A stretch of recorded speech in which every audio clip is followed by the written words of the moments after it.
Hello people and welcome to follow yet another World Team Carcassonne Online Championships match. This is the final week of the group stage and today we have quite a special treat for everyone as we will be wrapping up the entire Group G. And we have a lot of stakes, we have high stakes in both of today's matches. First of all, we'll be taking a look at a match between Belgium and Croatia. Now, Croatia has already confirmed their playoff spot. The only way they can possibly lose their first place of the group is if they now lose 5-0 to Belgium and then Latvia wins 5-0. Uh, and then Latvia wins 5-0 against Tutejšyja.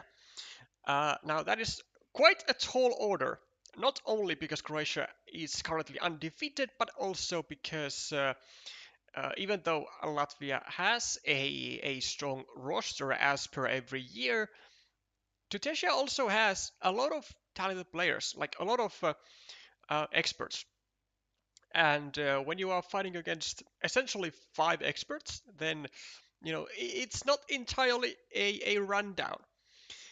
So a lot of stuff needs to happen for Croatia to lose their first spot. But what's actually maybe even more important, or maybe even more interesting, is Belgium's situation overall.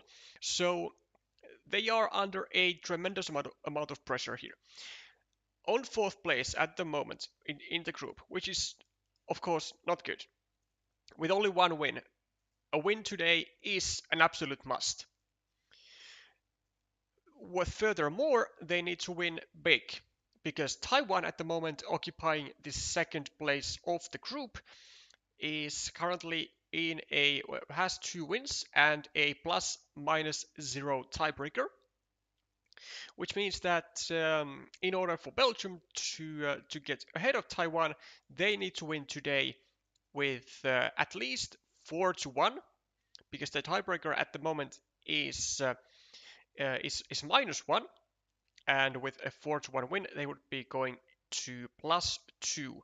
Now, note that a 3-2 win is likely not going to be enough for Belgium, as they would require the tiebreakers, and I'm not even sure if 3-2 win with the maximum amount of tiebreakers of 8-4 games would be enough. Actually, it will not be enough. So Belgium will be forced to get a 4-1 today, or they will be left as third or even fourth in the group, and their championship chances will be vaporized in the air like poop. Now, also what needs to happen for Belgium to get to the second spot, potentially with a guaranteed second spot, is for them not to only win today 4-1 or 5-0, but also for Latvia to lose. Because of course, if Latvia gets to 3 wins, Latvia will for sure take the second place, at least the second place. So there is the tonight's serving. Welcome to the chat, Armatori. Can we watch Puha versus Nicedicer first game? Yes, of course we can. We certainly can. And now, as for the lineups, you can see them. You can see them just above me. On table 1, we have Johan Neutz, the fresh silver medalist of the national championships of Belgium, and he'll be facing mixer. That's Bernard Jelcic.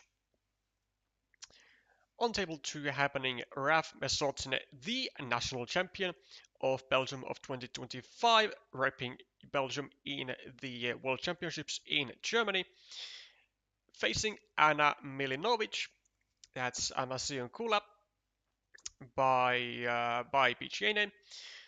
Then on table 3, Michiel Meire versus Shelmir Schauer.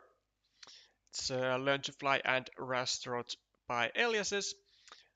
On table 4, which we will be watching first upon viewers' request, is Tom de Schmet versus Filip Puhinicek with the screen names Nicedicer and Puha44. And finally, Belgium has on table 5 their former national champion Nico Willemans from 2024, and he'll be facing the brother of Filip, Tomislav Puhinicek. So we'll see if chaos shall happen, and we'll see if the brothers are going to be able to deliver the final nail in the coffin for Croatia. Now, let's remember, all they need is one game win. One game win. Okay, sorry, not a game win, but one duel win to guarantee the first place of the group. Now, it might, like, coming first or second might not matter that much, but you generally, I would say that you do want to avoid facing facing a team that has placed first in their respective group as the first playoff match. So there is indeed something to fight for Croatia indeed over here as well.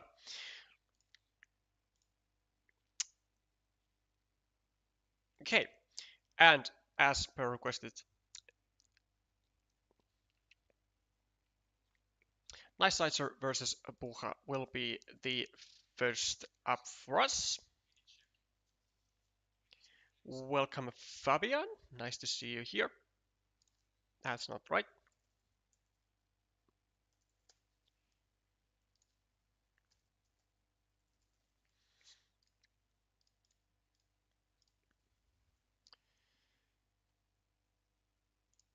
So, kind of low stakes for Croatia, very high stakes for Belgium. And we'll see if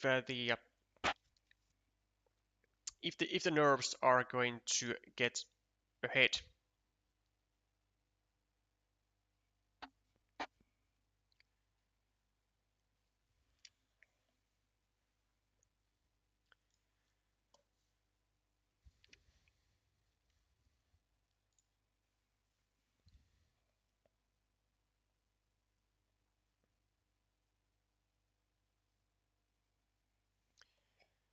First points for Tom and Philip responding with a 2-point road.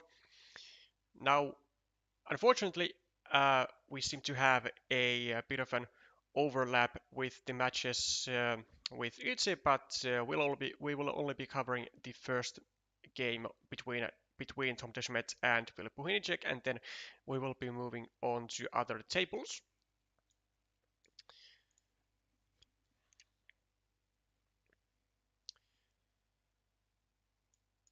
Tom starting a city of his own, and Puha as well. Looks to be this is a very interesting move. Okay. I mean, generally, attacking to a 2-point road is not really the juiciest way to go, but I mean, when the alternatives are taking a 3-point road of your own over here or over here, I mean, I get that it does slightly mess with your city over here, because when you complete the city, then you are endangering your road, or when you take the road from here, you are endangering the city.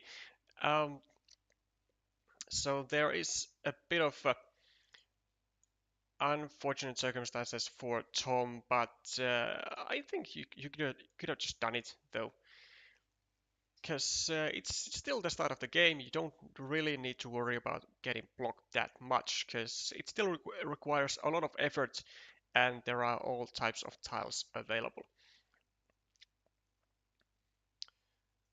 Also, I think this was a small mistake from Tom not me pulling this road, because like you immediately know that when you go here with the straight road, you are going to be building the loop. And now, I mean, when like if Tom gets like a road Dorito, like he could have gone there had he meepled the road, but without having meepled the road, he's really only looking for like one tile specifically, which is the field the city crossroad, so that he can get these 3 extra points and not really give extra points for the road of Philip.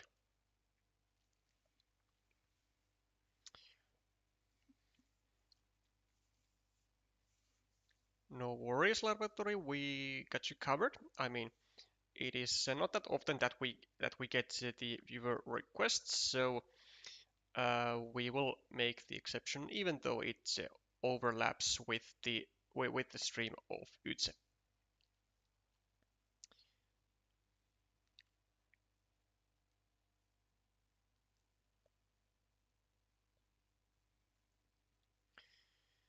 Philip taking the points from the crossroad and preparing to liberate the road. Also, it was an indirect salvation attempt, sort of, kind of, for this 1 point city. It was then highly more restricted square next to the 1 point city. Now, unfortunately for Philip, Tom does indeed get a monastery immediately and is able to now control the 1 point city and also just generally have a nice looking 6 point monastery. Now, this monastery right here is really not that important for Tom to finish, because it does share a square with Philip's monastery, and this city is going to be very likely a shared city, or at least the larger part is going to belong to Tom, which means that it's also not really a 2 versus 1 interest of Tom to place any tile here, but it's really just 2 versus 2. Now, in the meanwhile, Tom does start a field, but does actually get his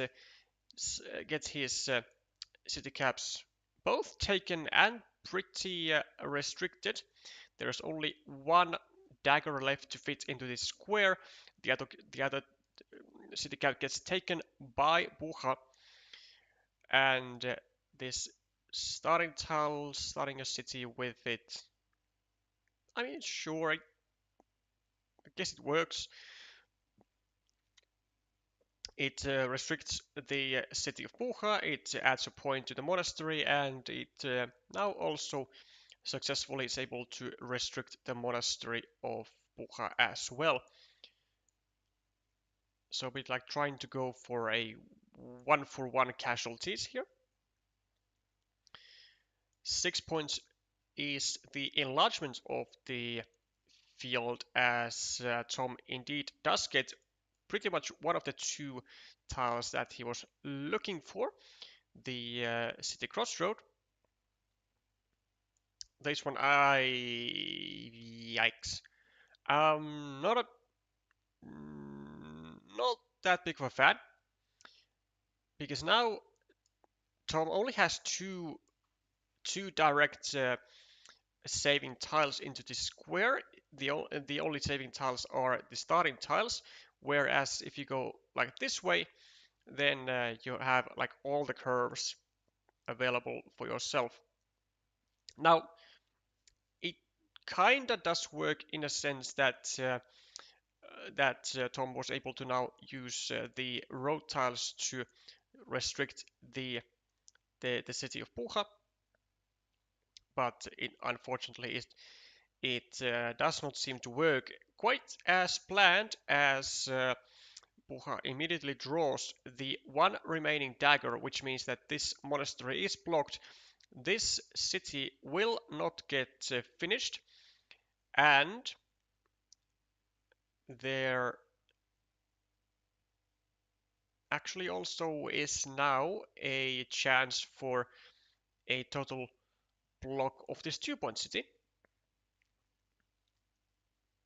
Also, rather unfortunately for Tom, as a result of not being able to fill this square, this city, which was looking to be on his field just a moment ago, is now never going to be on it unless the small city of Puha gets completed with like a starting tile, and then is going to be able to expand the field.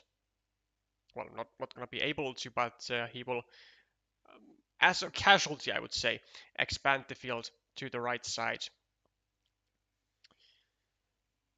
Now we have a chance to fully block, and we do, despite the fact that there were only 2 tiles to fit into the square.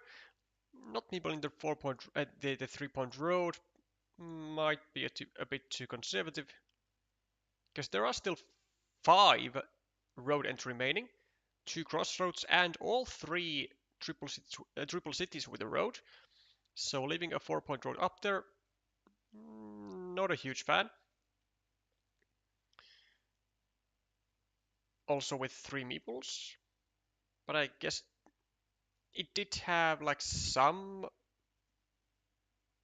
merits to it, because otherwise there was a danger that it could be directed to this dagger spot with 2 curvy tiles.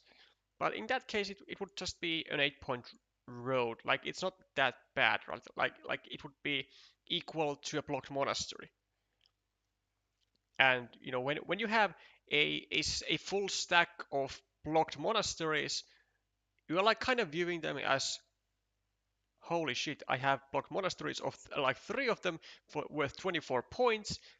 Like, that's a good chunk of points.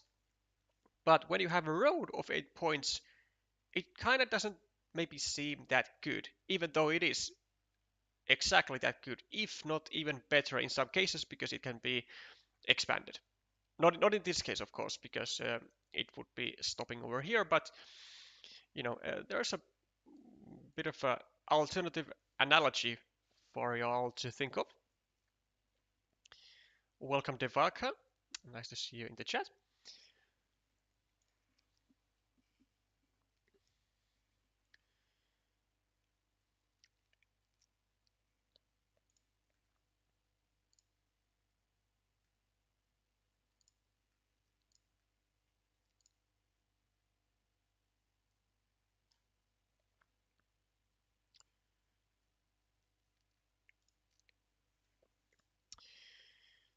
Tom adding just couple of more points to the ruin. Now he could have also unified all the ruins, which would give him like 1 extra point. But given that he was going to be less likely to be the 3rd player to place a meeple there, over here or over here maybe, then it was going to get into a disadvantageous situation. And in those situations, it's often really just better to not unify stuff and keep, like, just kind of keep the tension there going.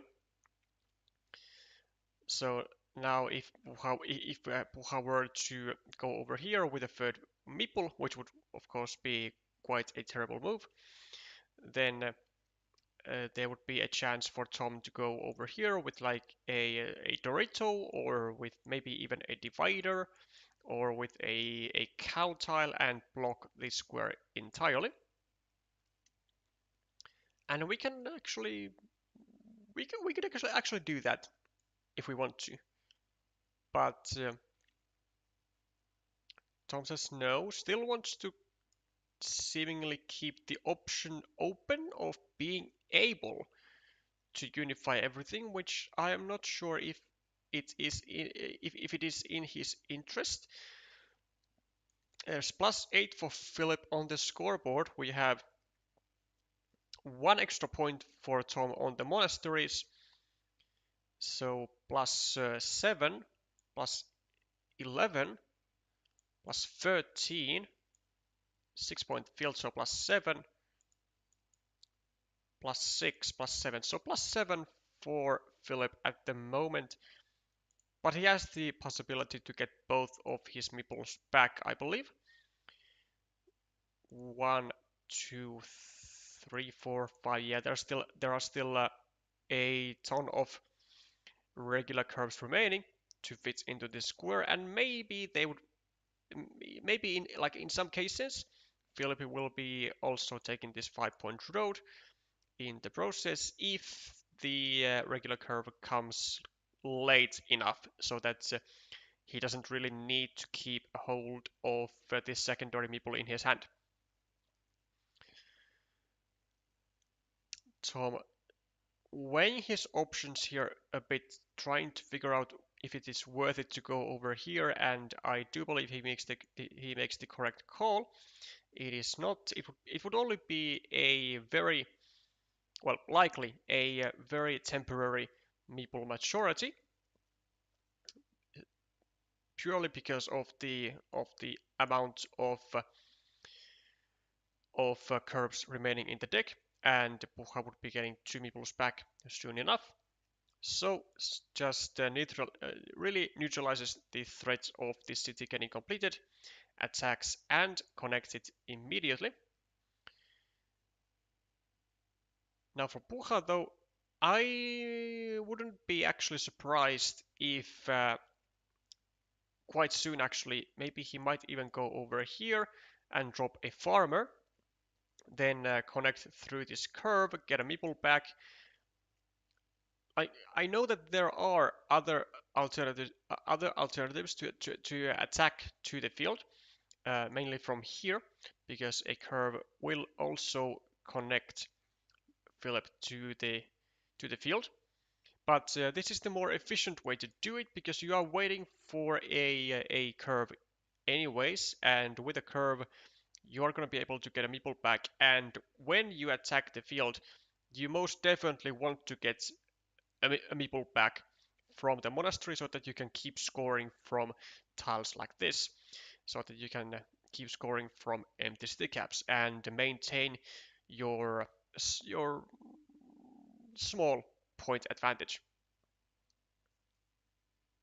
This is interesting though. Not sure if it is the best decision, but it might be.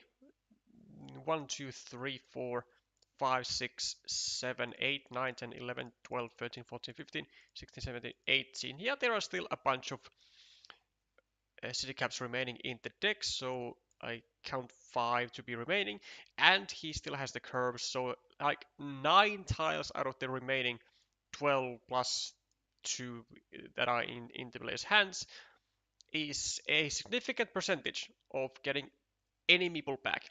And even with this, he's not going to be really wasting anything because he can just get a couple of points to his ruin. In the meanwhile, Tom is successfully being able to get more points on his own, and soon he will be likely unifying the fields together, getting an extra 6 points, and maybe now is the time for Bucha to go for the field. Because there are still, like, I think 3 curves remaining, and we do go for the field. I like this decision. Tom goes for a triple city, but I doubt there are actually any blocking tiles. 1, 2, 3, 4, 5, 6, 7, 8, 9, 10, 11, 12, 13, 14, 15, 16, 17, 18. There are no blocking tiles though, so this is simply a delayed attack, and it is really targeted to keep Philip out of meeples for at least like 1 extra turn. Because otherwise, Philip could have pulled a city cap, gone over here, get a meeple back, and then potentially even attack the field with a second farmer, or just generally score stuff. But now Philip will need at least 2 turns to get a meeple back, unless there is maybe a vanilla remaining, maybe. 1, 2, 3, 4. There is actually 1 vanilla remaining. So there is a chance. Wait, is there? There's 1, there's 2, there's 3, there's 4. There is 1 remaining, yeah. So there is indeed a chance for Puha to get a meeple back with 1 tile, but it's only a 50-50, which is not really all that great. But his scoreboard his scoreboard lead is great. It's 13 points. The ruin is now equal, and there is no way to attack the ruin, I think. Actually, wait. There is a extender. No, wait a minute. No, there isn't. Okay, so there is no way to attack the ruin, which I think it pretty much favors blue here, given that I think he's in a pretty comfortable lead of 13 points, 15 points, 17 points. These are equal, 9 points, and then the fields are equal. Well, almost. So +6 is Puha at the moment. Does have to figure out how to get some value from the curve, and that is interesting. So he decides not to actually go for the connection in order to not create a 5-point road, I presume, for Tom, which he would have been able to claim immediately, but now he just simply waits for his right opportunity, really, to connect the fields, or maybe if Tom gets the 1 remaining vanilla, then the fields don't even need to get unified, because it's going to be 9-point field versus a 9-point field. But what is for sure is that with this, it's going to be significantly harder for Puha to at least get this meeple back. Maybe even impossible. 1, 2, 3, 4, 5, 6. It is impossible. There are no tiles to fit into this square. Whereas Tom has laid himself a 4-point spot with a city cap, and if he gets even 1 city cap, it's gonna be extremely crucial. But he does need to score quick points on his very next turn. Like he just has to. He has to do it, and Puha cannot stop it. He can only add 1 point to himself, and that's not gonna really do much. But he's +6. Like if he goes here for +7, oh, why would you go there? That's 1 point wasted. That's a point wasted. This isn't your ruin. Why not go just here? Add a point. Okay, he at least does get the extra 3 points, but like if this 1 point is going to decide the game, oh, what a blunder it will be. And but I don't think it will be the thing. Oh wait, oh wait, I actually do think it will, because the Nicedicer just got 4 plus 6. This was 3, putting Buha at +9. Wait. Is Tom gonna win by 1 point? Surely not. Surely not. As a result of this mistake here. And Buha is going, oh, he's realizing it's the 1 point for Belgium. It is the 1 point horrible mistake for Belgium. Sorry, for Croatia. But Belgium really scrapes every part of the value from that move. And as a direct result of this, this teeny tiny 1 point blunder. Puha loses, and Dicer gets his first game point out of the two that he so desperately needs to score for Belgium. What a horrible mistake for Puha. I.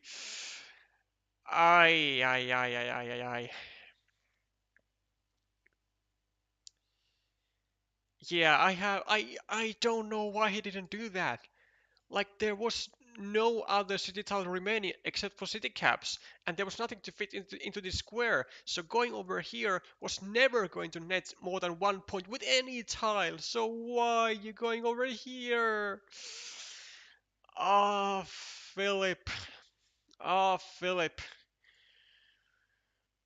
And he even got the extra 3 points. Well, he could have actually gotten them with the curve as well. And actually, with the curve, he would have actually even won the game because there was no 6 point move to be made for Tom with a city cap. There was only going to be like a 4 point move to be made, but I mean, still after this blunder, had a 50-50 shot to win, but without it, oh, it would have been like 100%, I think. Oh, this is a tragic way to end the first game for Pucha, but such is life. Such is life. Tom takes the lead, and let me actually do something real quick.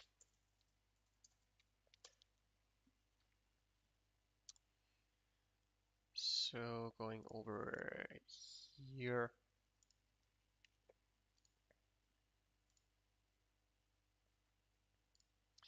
Yeah, that looks better.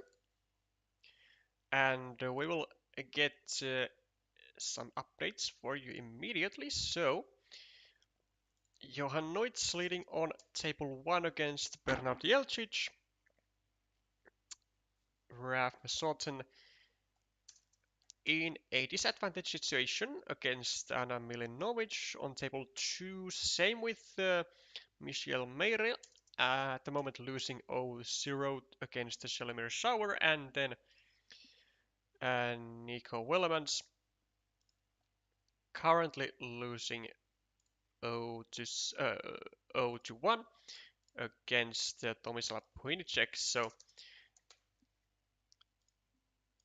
Tomislav kind of correcting his brother's mistakes. Okay, let's switch a table. As much fun as that was to watch. Let's see how Nico is doing.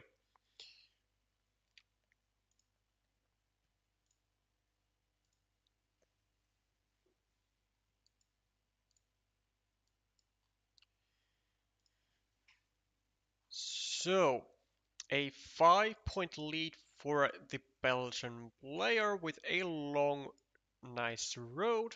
A blocked 1 point meeple and no blocked meeples for Tomislav,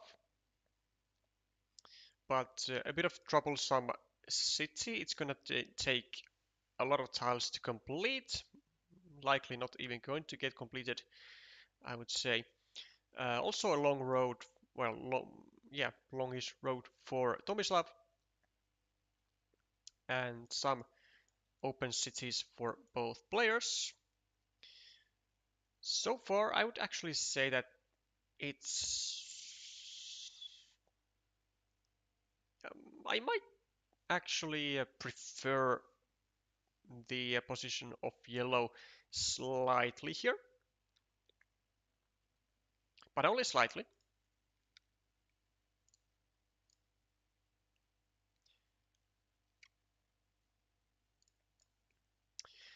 As a result of like having no blocked meeples, having all of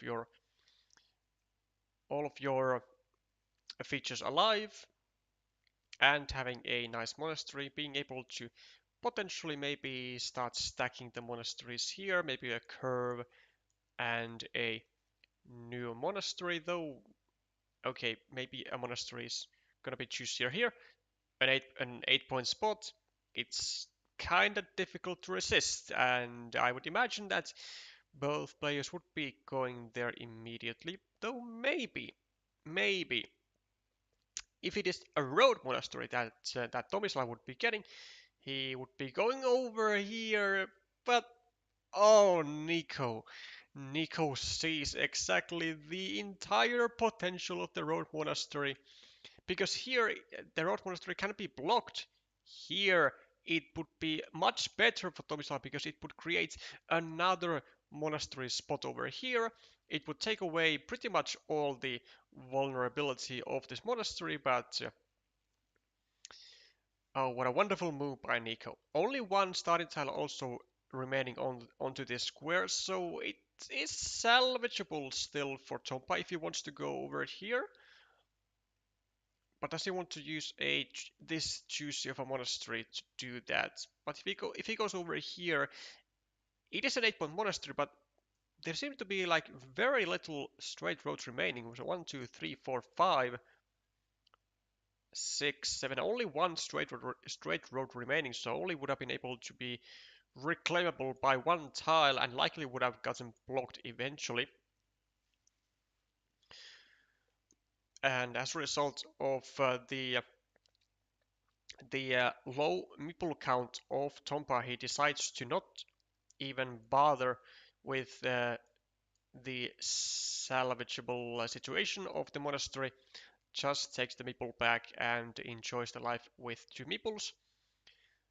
Takes 2 points, and now it's also building a nice looking road actually for himself with 1 future dagger.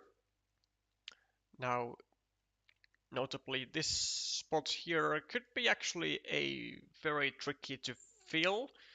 Again, because only 1 starting tile and only 1 regular straight road are remaining. So, not that ideal. But, like, it is an 8-point loop, though, so how bad can it really be if you meeple it? Oh, a potential 8-point loop. Yeah, and as enticing as it seems, Tomislav is not ready to take the road.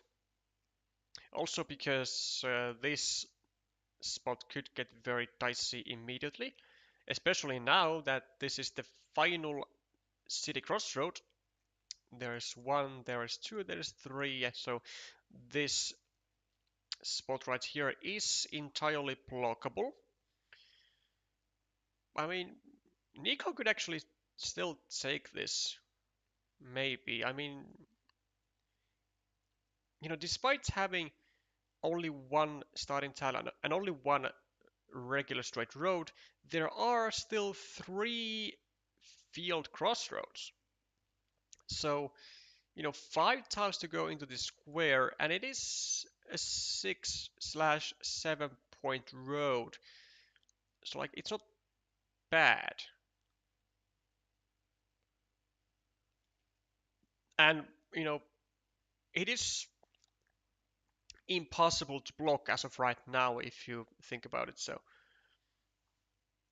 now just decides to go for the easy route really and the more natural way. Takes his meeple back and takes 2 additional points.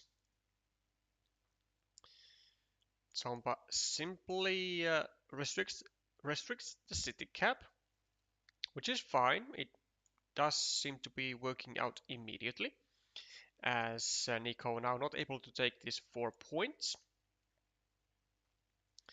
Let's have a little bit of a point count here again. So +1 for Tompa, so +2, +3, +11, +12,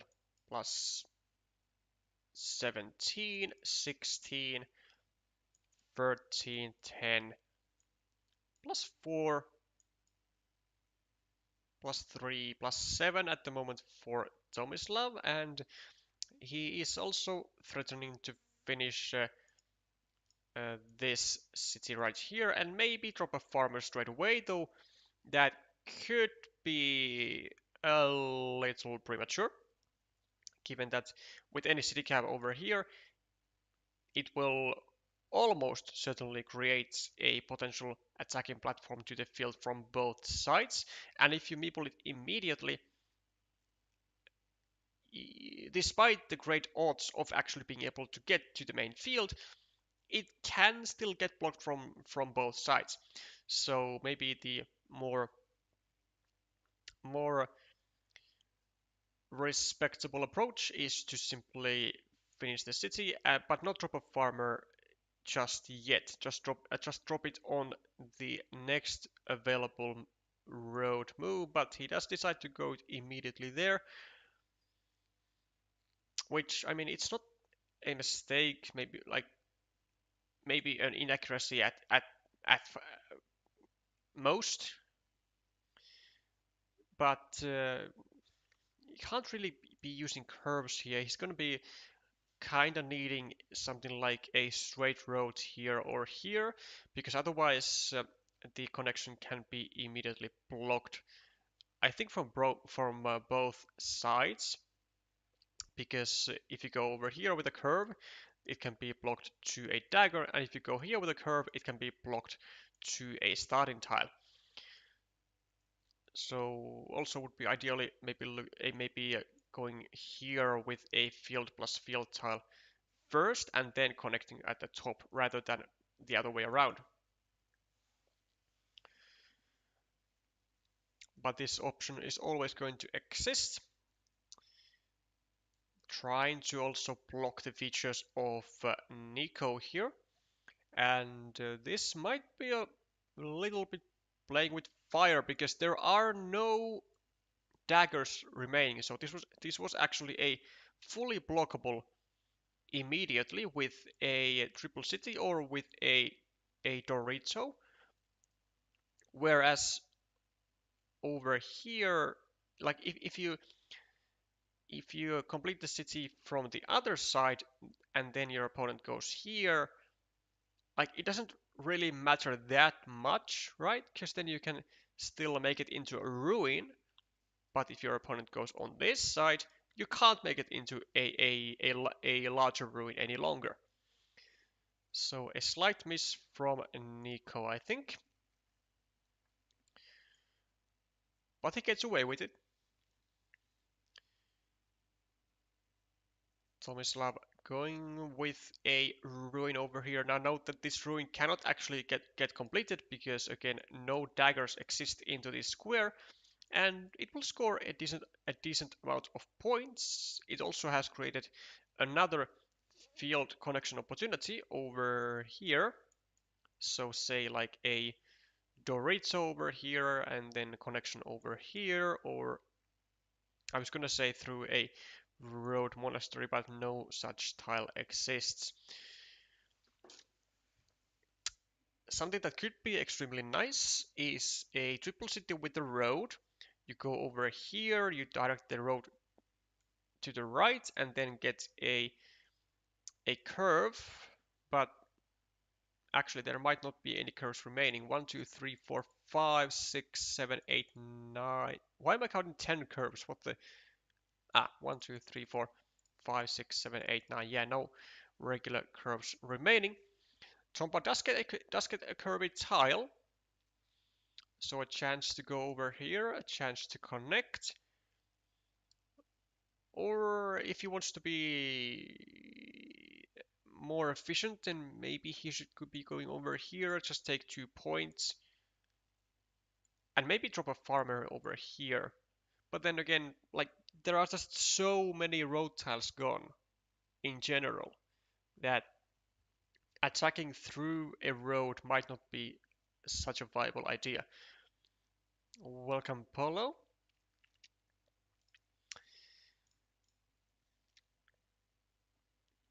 +5 for Nico. Also has meepled this juicy monastery in the center of the board for 8 points, looking to grab also Another monastery. All this tile.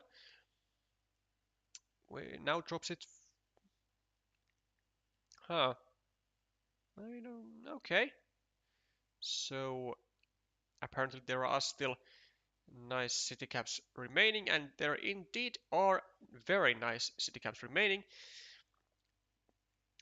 Nicely, nicely prepared by Nico, getting full potential of the 6 points and maybe even a 9 point field plus the city points, and it's looking uh, quite bad actually for Tomislav, as he is not managing to get any city caps to finish this 8 point city, and maybe dropping a farmer too, just to be like precise and not leave yourself with meeple surplus in your hand. And Nico with an extender does have two meeples in hand, so he might be looking to use one of them very soon. And he is looking to indeed, well, was looking to get value out of the tile by being able to potentially block the city. Let's see if there are any city caps remaining to actually finish it. 1, 2, 3, 4, 5, 6, 7, 8, 9, 10, 11, 12, 13, 14, 15, 16, 17, 18, 19, 20. There's one city cap and one only. But judging by the features on the board and by the point lead of Nico,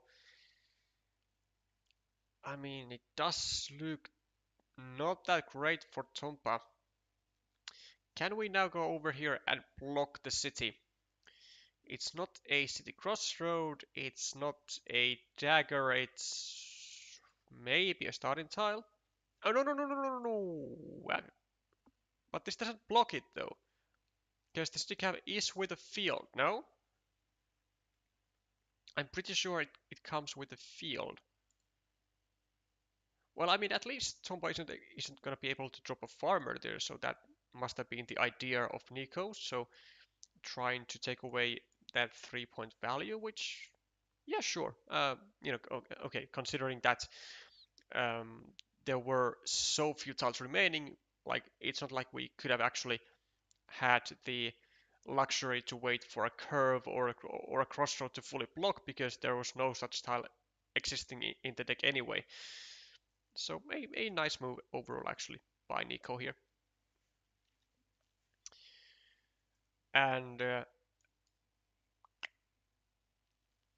Tompa not being able to actually even unify himself with this 9 point field. So, or actually he is with the final tile. Gonna be able to get these 6 points. Which also means that there was a full blocking tile, but doesn't change the point that we didn't really have the luxury of waiting for it as Nico, because there were just so few tiles remaining in the deck anyway.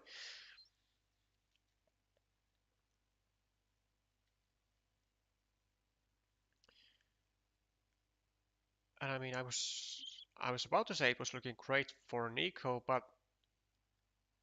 are the features of Tomislav really going to be enough? I don't think they should be. But it's +6. Ooh, ooh, it was really close. Just by 2 points does the Belgian take this duel to the decider. A very precise work and very tight wins from both Tom de Schmidt and Nico Wellemans there. And let's do a little update on the site. So Nico going for the decider. Also on table 4, Philip has been able to rectify his mistakes from the last game and being able to take the duel into a decider on table 4. Michel Meire has been able to also rectify his mistakes and taking the table 3 into a decider. Whereas not as much for Raf, as he has taken an 0-2 smallish beating from Anna Milinovic. And Croatia does get the point, and that is all it takes to guarantee the top position of the group for Croatia. So we can already congratulate them for that. Now we shall just see if the Croatians are out for more than just one singular match point. And we could potentially do that on table 1 with Johan Neutz and Bernard Jelcic.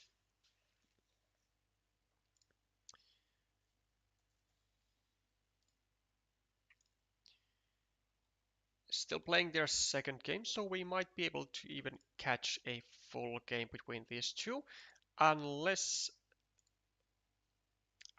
it ends up in a 2-0 victory for Johan.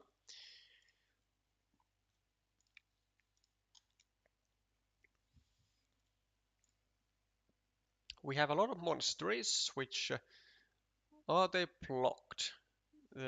These ones are, and these ones are, so every monastery is blocked indeed.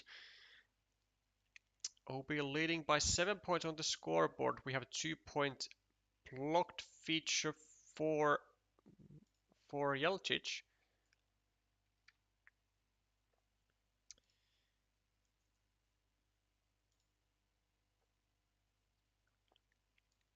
+9 +7 equal.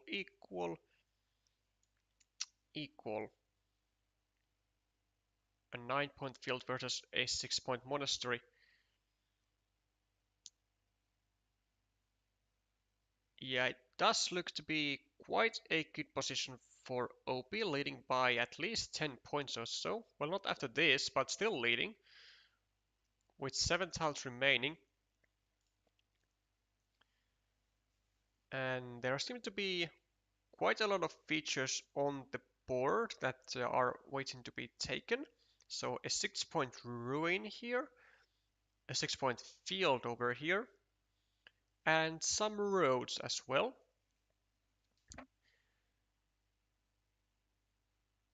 But Mixer really seems to be needing quick points in order to survive this. And maybe one thing that can help him is the fact that there seems to be still one field crossroad remaining to maybe go over here and get himself a second meeple. But that would give 2 points to Johan, which is not that great.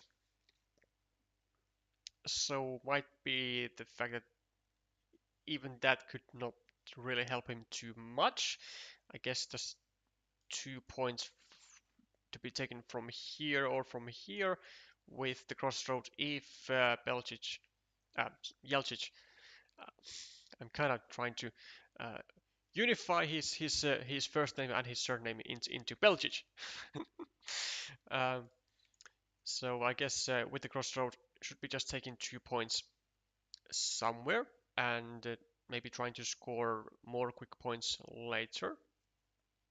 Welcome, Blade Mac.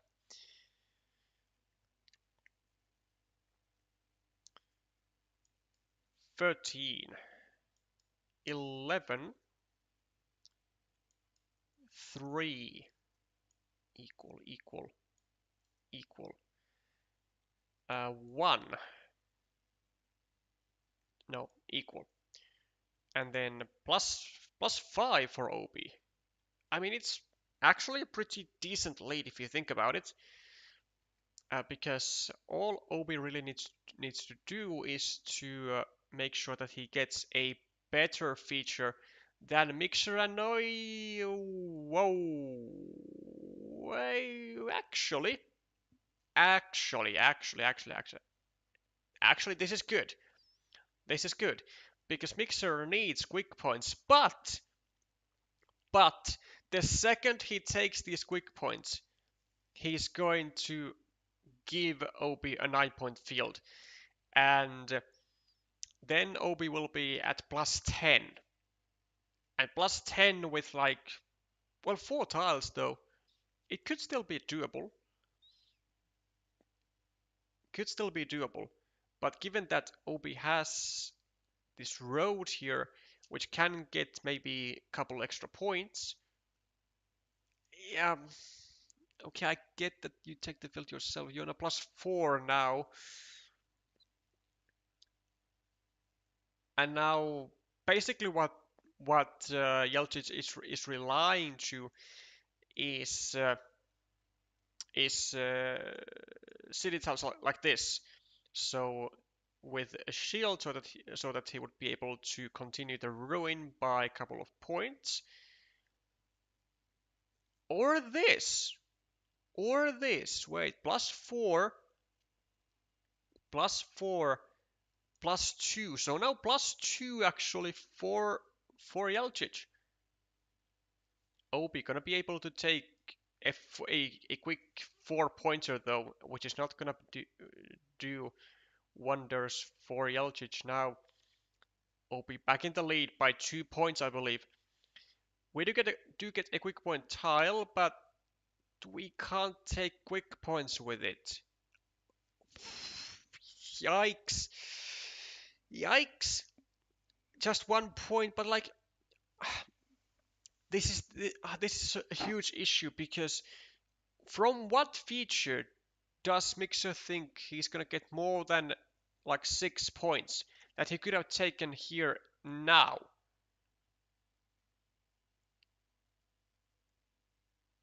Is there still a tile to go here? If there is, then I do credit Mixer for finding that like that fast, but usually, like when you have your penultimate tile in your hand, you really have to ask yourself, can I score more points on my final turn than I could be scoring now by placing my final meeple? If the answer is no, you use your final meeple on your penultimate turn.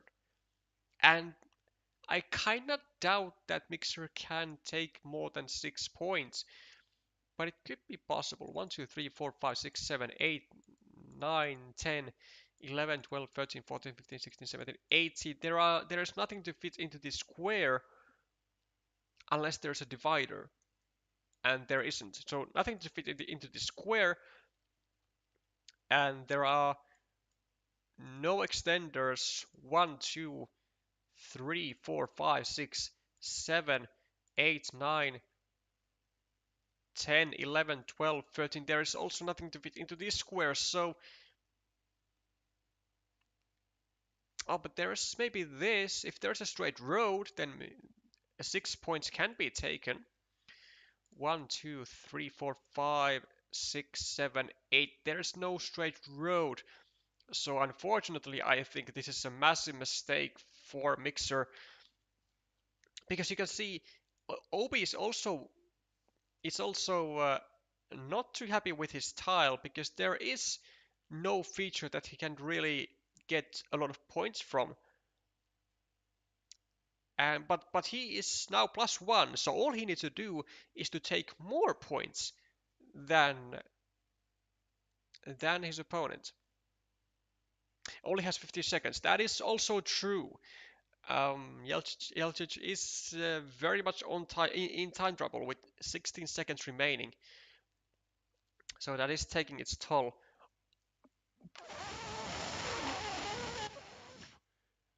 No!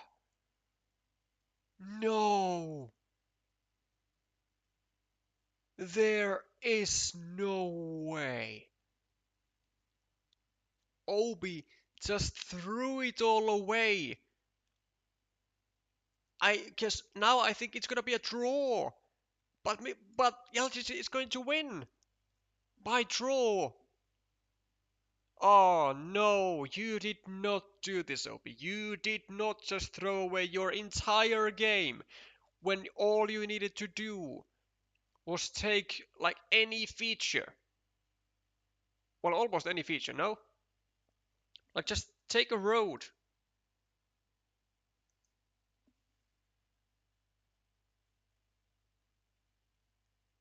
Or is he just doing some sublime calculation and winning by like 1 point or something? In which case I have miscalculated the entire game. Oh, so, whoa. Oh, it's again 1 point win for the Belgians. Jesus, what? Okay, I can kinda applaud you for it, I guess. But what if these tiles are reversed though? Then you don't get to the field, but you do get 3 points. And this was like, so this was plus minus 1. Wait, no, actually, I think this was a 100% win for Obi. I think this was a 100% win for Obi actually with this move, which is kind of hard to see, which I also did miss for sure. But if Obi gets this like he did, then Mixer has to go here. But if it goes the other way, because now this is plus minus 1, but if it goes the other way, Obi is going to score 3 points on his teeny tiny field, and then Mixer is going to take 4 points for a road, which is also plus minus 1. So this was indeed a 100% win. Wow, nice catch. Nice catch actually for Obi. Uh, that was most likely not the only way to win, but it was certainly a contenty move. Winning by 1 point is always fun to see. Belgium takes their first match point.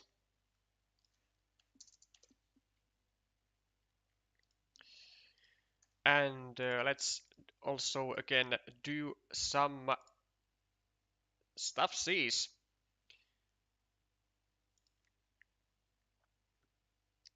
With let's not do any stuff C's because we don't have anything to update anymore. It is 1-1 and we have 3 deciders going on with tables 3, 4 and 5. And since we have not yet taken a look at table 3, we might as well do that to catch anything that we still can. And looks like we are at the very end of table 3. So let's see if Belgium is gonna still have chances for the 4 and 1. Looks kinda good. We have a meeple and we are slightly in the lead on points. We also have a large, well, a 12-point field to our name with 2-0 meeples. We have another 6-point field over here versus a 3 plus a 9-point field. So we can always take a 6-point field. We have a shared feature.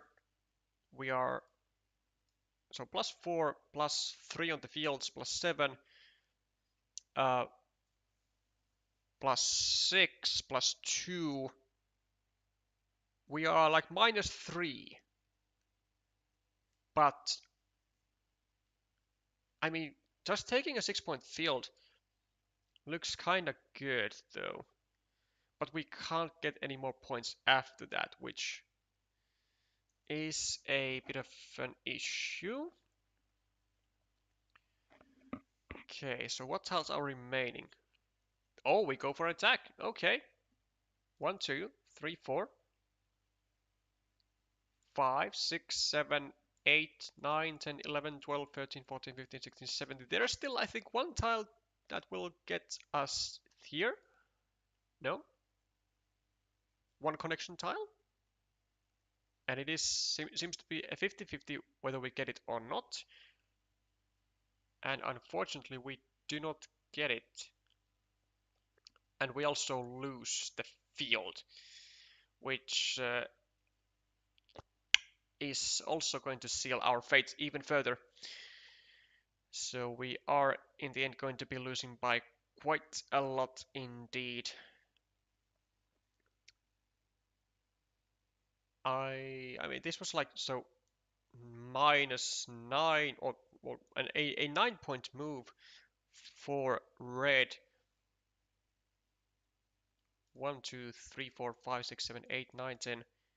But I think we would have still won with one or the other of the remaining triangles. So I think it was actually quite a decent move by Michel, trying to get a 75% chance of winning the game, if I'm not wrong.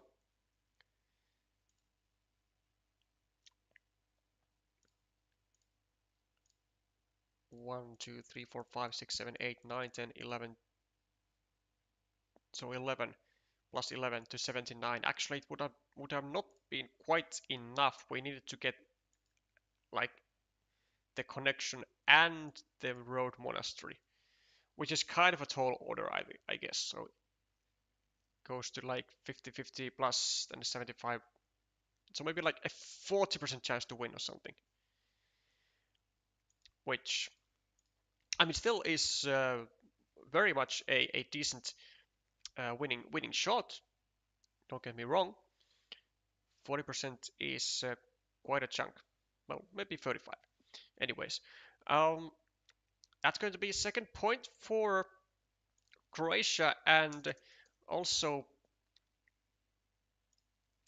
unfortunate news for Belgium, as we can see they needed a 4-1 today, and now Croatia has made it to be impossible mountain to climb. Let's still head on to the table 5.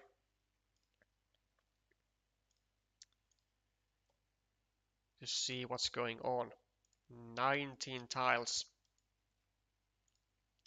I mean, Belgium can always still get a win from this, and end the season with 2 out of 4, just for their own, I guess, for their own pleasure. Oh, what what is this point counter? 50 to 10. What the heck is this? Yeah, okay. Calm down, Tomislav, calm down.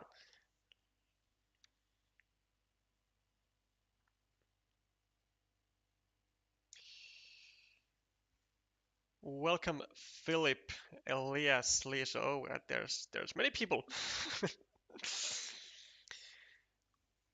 Welcome. Let's say collectively welcome everyone to the chat. We save time and we can focus more on the game.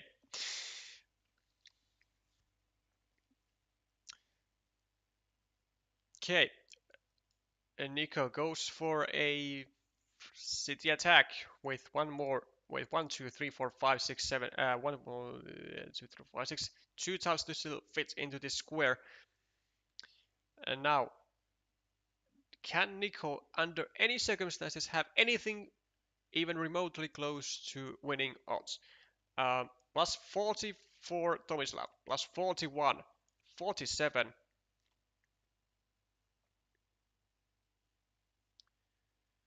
47. 54. 58. 57. 53. 45. 37. 32. 30. 29. Plus 35 for Tomislav. And yeah, seems like Nico has been waiting for a curve to come for a very, very long time.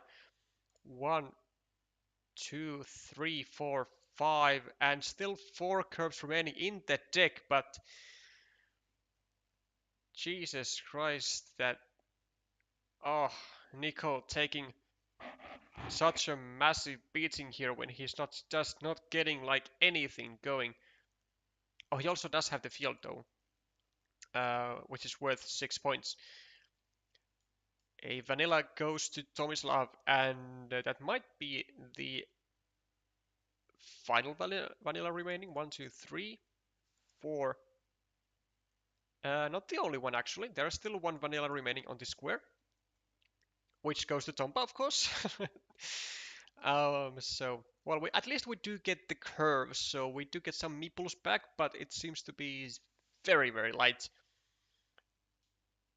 That's a very great analysis, Elias. I think blue is cooked. Yeah, looks like Nico has had his meeples be waiting for the curve for a long, long time, and he just hasn't gotten any of them. And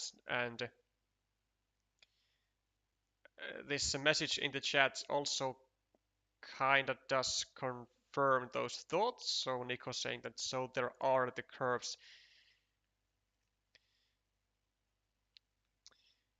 That's wrong emphasis on the wrong words. So there are the curves. That's the more right one.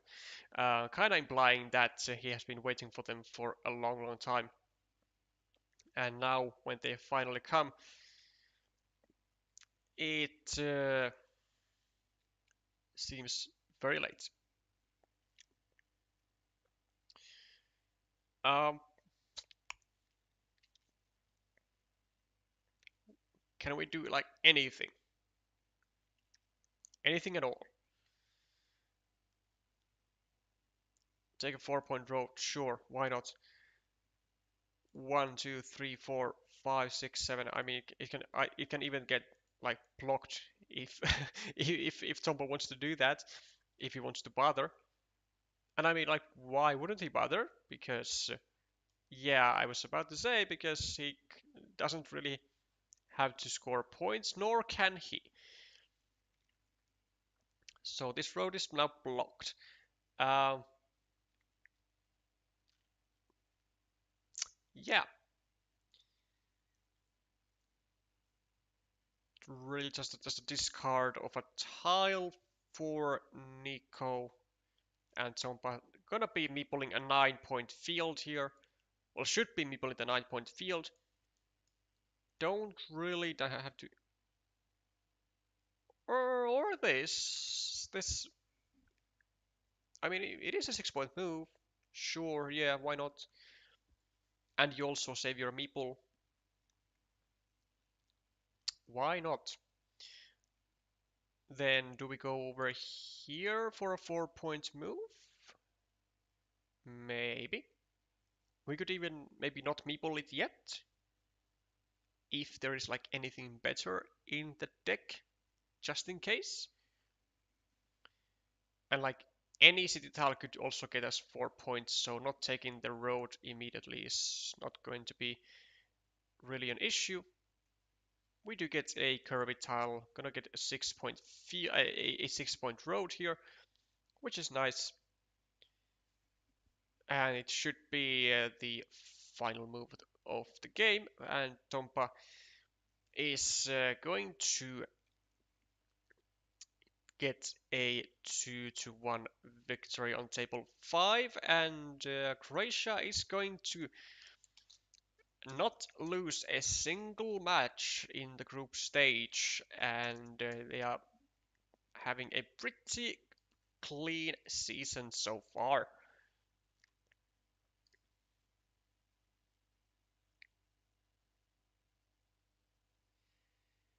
A 9-point field or a meeple back, that is, yeah. Uh, to be honest, I did not even notice this possibility here. I had like fully forgotten about the meeple, but I mean, just this seems like just like a 12-point move. Why does make a 12-point move? But then again, it was also possible then for Nico to get a city tile, go over here, um, drop a farmer, and get these 12 points here. So also would have been risking the 9-point field that Tompa already had. So I think what he did was certainly more correct. Okay, and then we will end up our journey to where we began if Tom Deschmidt and Philip are still playing, but they are not, and looks like Philip has made it his life conquest of redeeming himself after the terrible blunder he did in the first game, and has taken 2 consecutive wins in a row after the defeat, and ends up in a 1-2 victory on table 4, which means it's going to be 1-4 for Croatia. Unfortunately, Croatia is also kinda, knocking with a stick, like do something, like going after Belgium when they needed to get the 4-1, but instead Croatia says like, so you need a 4-1. Here's how it's done. 4-1.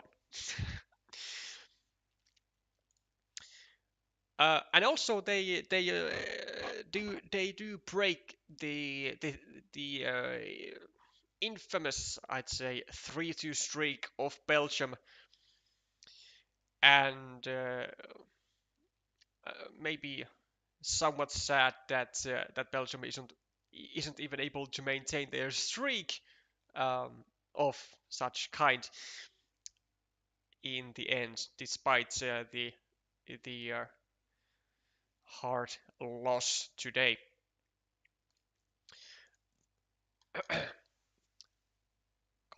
Congratulations to Croatia for getting yourselves to the number 1 spot, keeping the number 1 spot, and advancing to the playoffs with a clean performance of 4 wins out of 4 matches. And commiserations for Belgium, who unfortunately also this year around was not quite able to make it.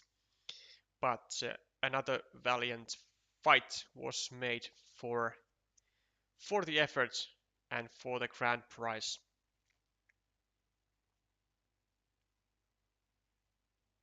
It was life or death for me if I would if I would lose after that. Plus, they would not be satisfied. I can imagine that it would have been a pretty hot topic in the team discussion.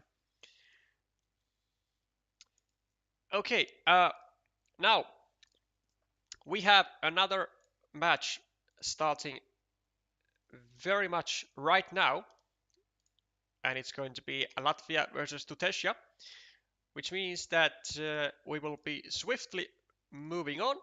Once again, congratulations to Croatia, and we will this time around to be, I guess, actually starting from table 1, just to be able to get some gameplay for y'all. In the meanwhile, I will be going through the lineups here with a rapid fashion. So, Tutejšyja versus Latvia. You can now see the lineups on the board. On table 1, a man who needs no introductions, Alexei Pekushevs, the all-time ILO record holder, 5-time Latvian national champion, 2-time MSO champion, a runner-up in the World Championships in 2023, and most likely a lot more titles for him. Versus Ivaks. Then on table 2 we have Chris Couches, the 2023 MSO champion. 2024 MSO champion. Then versus Levitin on from Tutejšyja. Table 3 and Norbert's Strautinch versus a Dilettante. Table 4 Janis Ancients versus Rainer Kuhn. And finally on table 5 Maris Lastic versus Korshuk Dima, who is actually got substituted instead of Vasimir into this match. So we'll see if Korshuk will be able to deliver and show that he did indeed earn to be named into this final match of Tutejšyja. Now a reminder that Latvia will be needing a win out of this one for sure in order to advance to the playoffs, because they have at the moment 2 wins and their tiebreaker is quite bad. It's -3, which is definitely not the kind of a tiebreaker that you want to have if you are trying to get to the playoffs from the third spot. So a lot at stake for Latvia, not so much for Tutejšyja because they will not be able to qualify despite whatever the result would be. But they will be able to deny a playoff spot from Latvia if they do well today. Okay, so +3 for Alexei. We have a nice looking road, a 5-point monastery controlling this city over here. Also a monastery, well, 2 monasteries side by side. Ivaks getting his meeple back. And we also have a field for Alexei, so currently it is looking pretty decent for the Latvian indeed, which is not really a surprise. He's down pretty bad rating wise, but let's all remember that this is very far away from his peak rating of 894, and also generally he very rarely falls behind 700 anyway.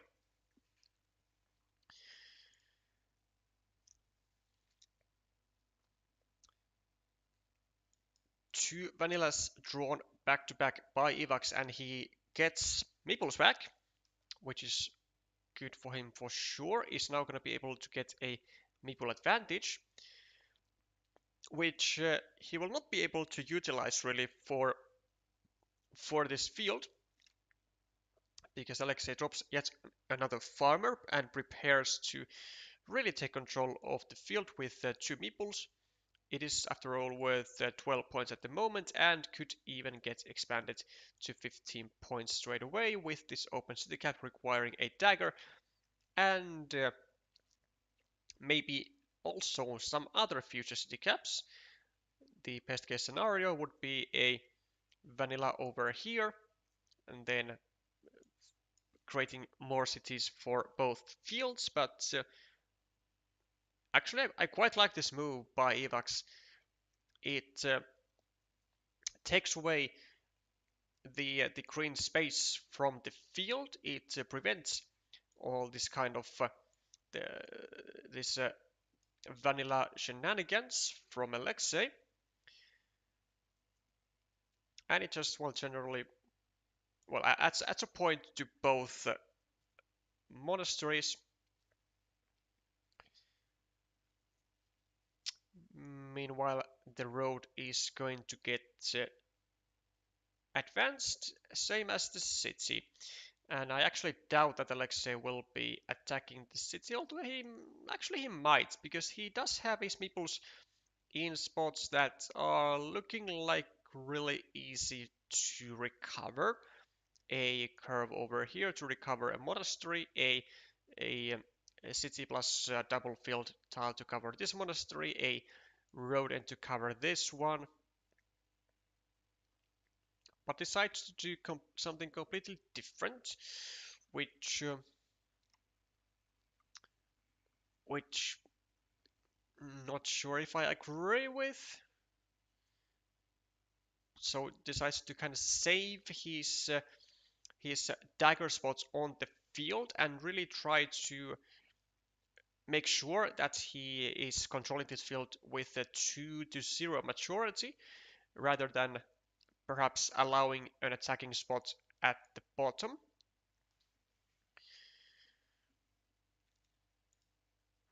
This attack on the road by Ivaks is pretty dangerous actually,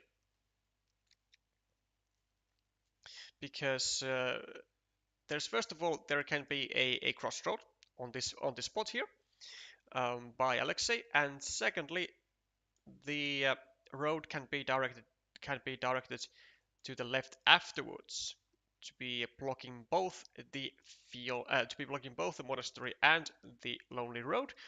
But certainly this connection will help, and it will now potentially cause some issues for Alexei, or in the form of being able to block both the road meeples from both players and also the monastery with a city plus road tile. Not so horrible though, because it will leave Alexei with an 8-point blocked meeple, and 8-point monasteries are not that bad. Also getting some extra city caps to his field and looking to suck up every bit of value. So we do see the block coming, but oh, whoa, it's gonna be a devastating move really from Alexei, as he's going to tie up these cities together, and actually with no dividers remaining, this is going to be excruciatingly painful to develop into an actual city. Maybe even so that this might actually destroy the entire game of Ivaks here. Can we go over here still? Is this too much? 1, 2, 3, 4. Maybe this is extra. Yeah, I think this is a bit extra. Trying to tie up all of them all the way here. Like it would ensure the block of these meeples, but it would endanger Ivaks getting a massive ruin. So not really worth doing. I guess we just go. Where do we go? We could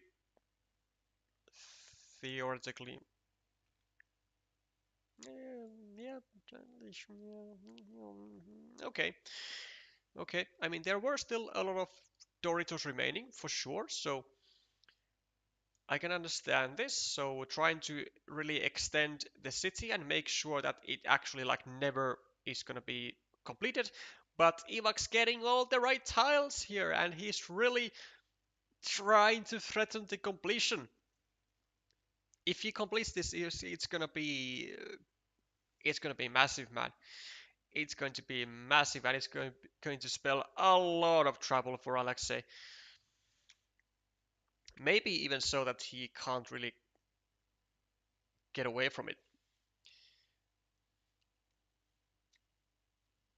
Broke the streak of 3-2 because we needed a 4 because we needed a 4-1. I mean I mean Johan, you kind of got the 4-1 right, like kinda sort of but just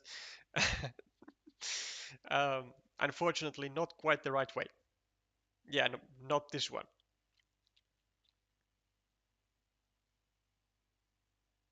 Why second field people at 1-4 people minority?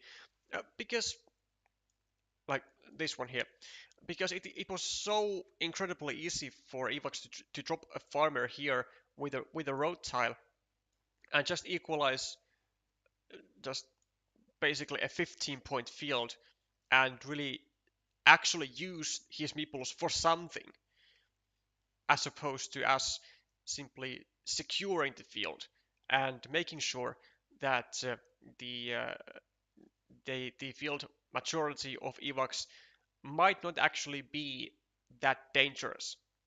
Because if Ivaks cannot really use his meeples, the meeple majority will not be an issue.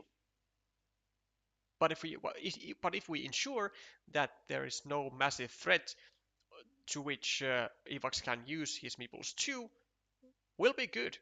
We'll be good. We can play the rest of the game with one meeple, and even actually at the time of we investing the the second farmer, we had a lot of meeples available for a recovery, like a lot. This road, this monastery. Like we were doing just fine. Unfortunately, we got slightly unlucky with the draws and got all of our meeples blocked. But you see, the situation is still looking quite good, especially after all the city caps that we are seeing here. The situation is looking really good to me, seemingly. Ivaks is ahead on the scoreboard, sure, but I mean, if we just look at the features, okay, the road is equal 5, 6, 7, 8, 9, 10, 11, 4, 5, 6, 7, 8, 9. So plus 2 for Ivaks, so plus 14, uh, plus 11, plus 10, 1, 2, 3, 4, minus 2, minus 11, and minus 8. So, like you see, we are at Ivaks is at minus 8, and he is now forced to attack the field. Are there tiles here? Maybe. 1, 2, 3, 4, 5. There are no tiles. This is fully blocked. And actually, it seems to be rather nice patience by by the Latvian here, as earlier he got the triple city with the road and could have maybe gone over here because there was still a lot of Doritos remaining, but instead went for points, which, I mean, it was a 7-point move. It's kind of hard to resist, right? Kind of hard to resist.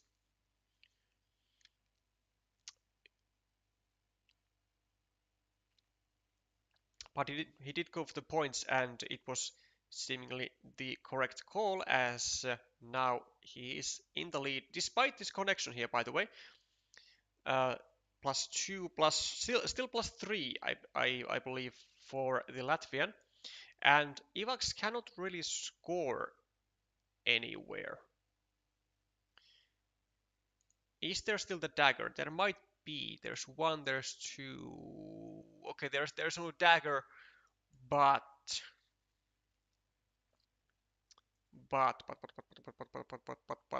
but are we Alexei or Ivaks? Uh, as a commentator, we are both. we are both. Mostly both.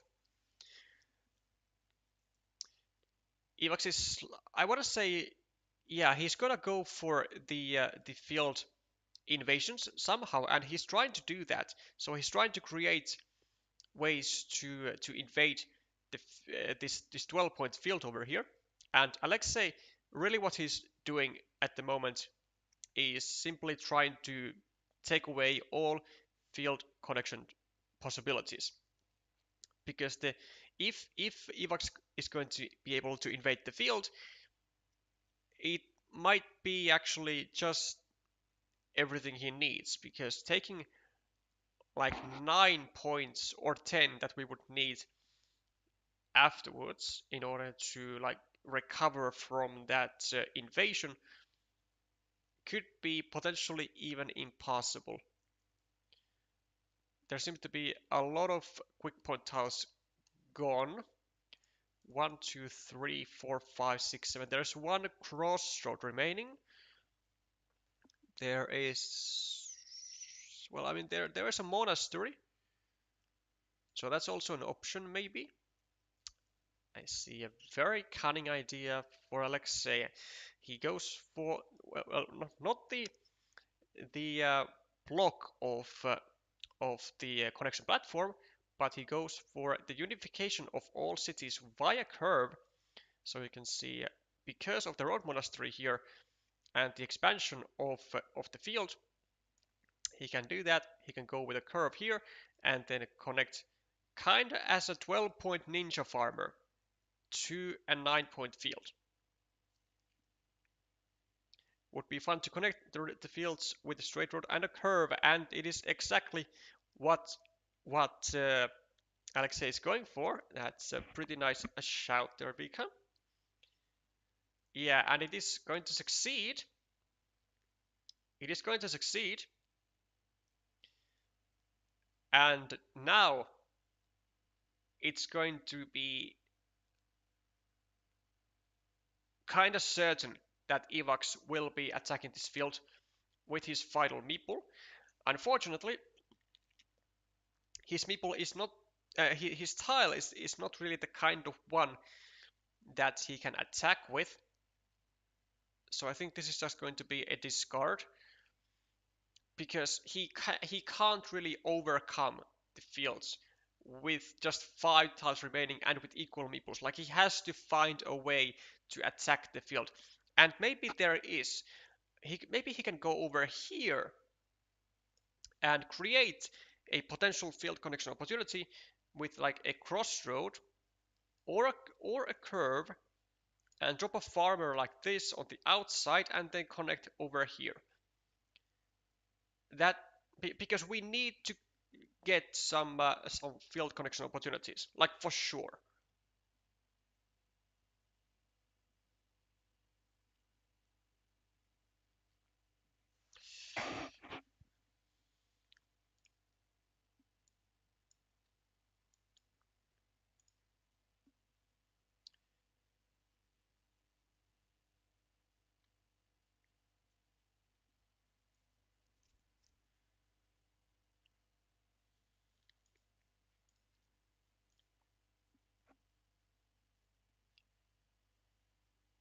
Could have added the city cap to the Dorito and meepled the field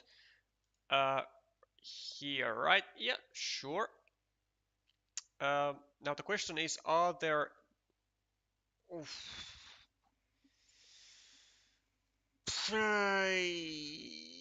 Yeah. Yeah, I think this is just game over. Uh, like, it was kind of a nice effort, I guess, for Ivaks, but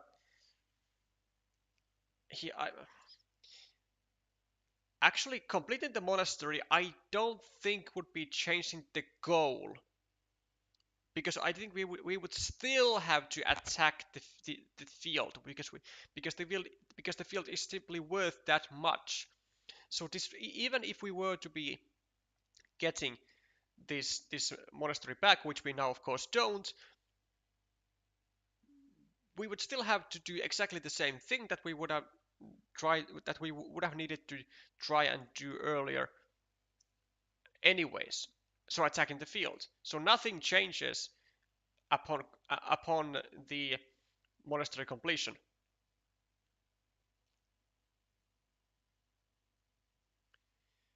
Welcome, Steve Herman. Hyvää iltaa sinullekin. Red still 3 points ahead. No, I'm pretty sure red wasn't ahead.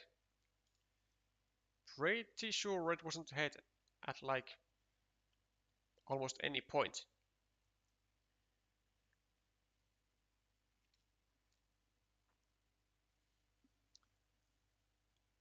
Now I'm seeing the final tiles. I'm not even sure if it was even possible to attack the field though. What I do know is that the plan of Ivaks here could have for sure worked. There was a scenario where Alexei draws a tile with which he cannot with which he cannot block. Then we get this meeple back, and maybe we would have been still able to score something. But like, I think it was still quite a long shot.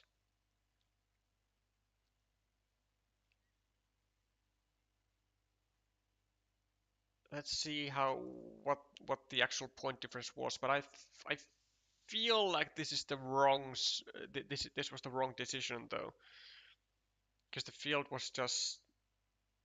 I mean, we lose by 9. Lose by 9 points. Yeah, it doesn't seem like this monastery was going to be enough. Wait though. No, actually, wait though. No, it actually it could have. In some cases, if we meeple the monastery, Alexei draws garbage like the triple city with a row with a field and can't block. Then we get a Dorito or a Vanilla. We get this back. Then we score 6 points for the starting tile that Alexei now took. Then actually it could actually be a working plan.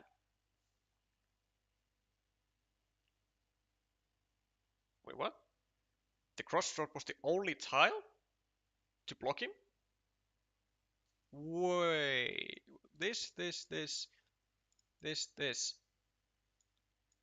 Ooh, ooh, ooh.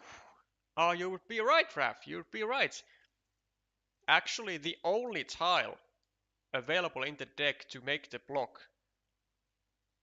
And unfortunately for Ivaks, Alexei drew it immediately, and the worst did happen for Ivaks.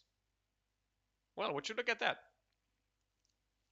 That is a nice observation. So so the misfortune wasn't really on Ivaks' side.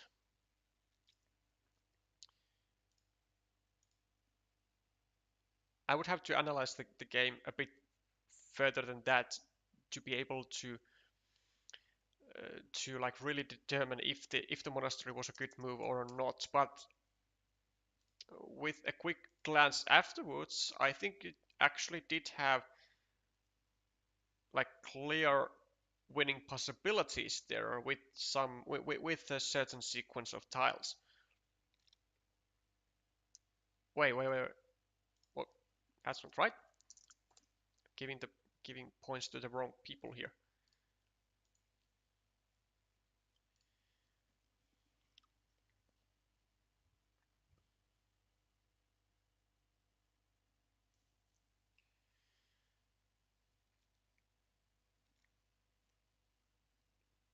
Okay, let's head on actually to table 5 with OnlyDenver versus Korshuk Dima.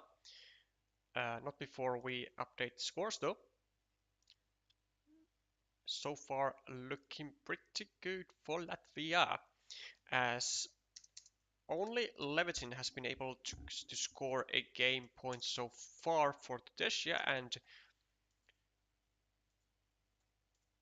on all tables except for table 3, for table 2, Latvia is leading 1-0, and so far the chances of actually qualifying straight up are looking pretty good.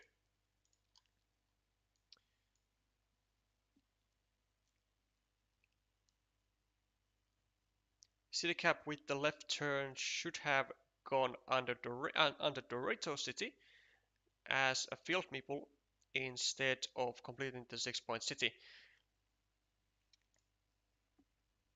Um, I know what you mean, Vika, but that would have been actually incredibly risky, I think, because it would have allowed potentially Alexei to get an 8-point city with one move.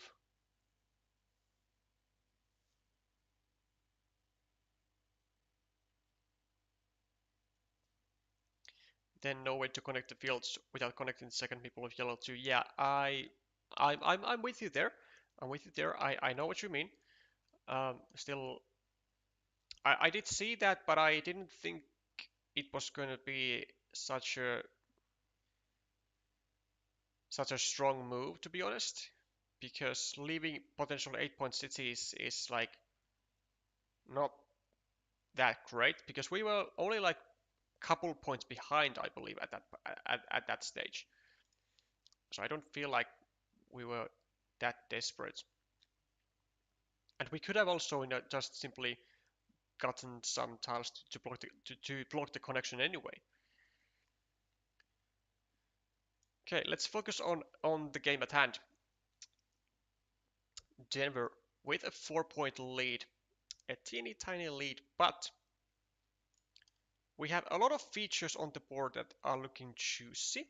We have a potential 14-point feature on the right here.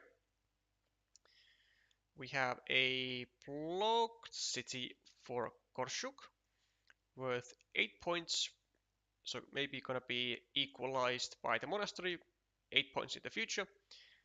A 9, well, potential 9-point monastery for Korshuk, another monastery for Denver, pretty much equalizing that. We have a road for Korshuk and a potential 8-point city. A lot of potential, a lot of potential stuff. A lot of potential stuff. Both players with one meeple and yeah, this is massive news for Denver and massive news for Latvia as Denver finishes this city even with a shield, so gets the extra 2 points there. Finishes the city for 16 juicy points.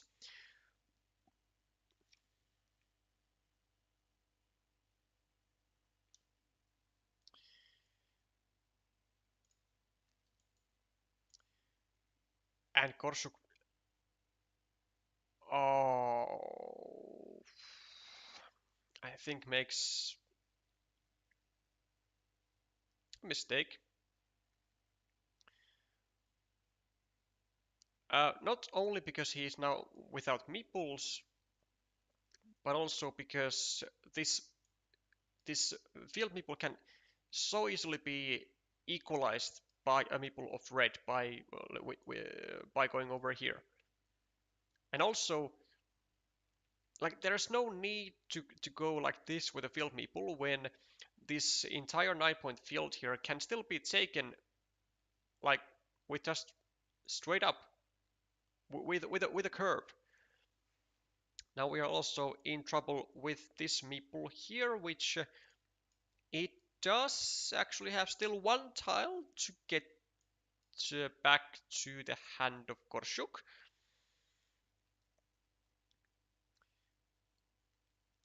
Denver, I think he's gonna go over here before taking these 5 points.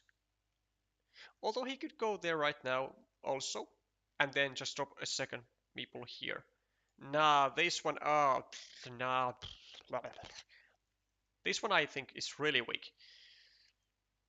I get the idea that you want to block into a dagger, but first of all, it's the other type of dagger, which also there is still one remaining in the deck, and like just this, it's just so nice to be like directly leading on the field, and like if you get another straight road, another curve, then you can take the 5 points yourself. But if you're not willing to take the 5 points here right now, then at least drop a farmer so you can make use out of these 5 points. Whereas now Korshuk just gets the max value for the for the curve, now equalizing the field, and now Denver actually has to attack to the field from a worse spot. Needs to invest at least one additional tile to get his meeple to the field. And for sure, he will be wanting to get to this 12-point field, like for sure. Also because it's just really easy to attack to. 17 tiles.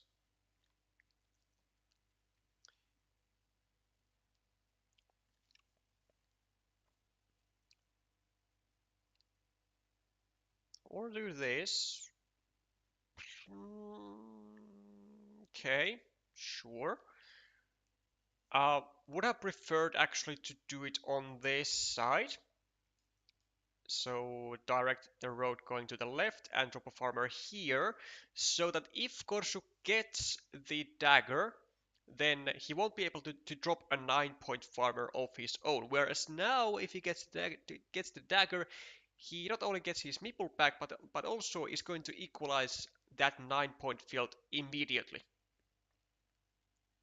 So I think some missed value there for Denver. And like if you go here and if if you get the dagger, then you just go here. If your opponent gets the dagger, like you are gonna be in a winning position anyways, because you just score more points than this city people here. But with the dagger, bam, boom, boom, and a farmer, and suddenly you are losing that 9-9 field because of the extra points of Korshuk.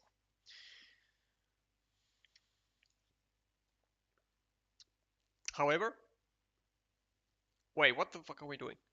Oh no no no no no again why we going here, man? The, both yesterday and today. Oh no, wait, did it? No, I did.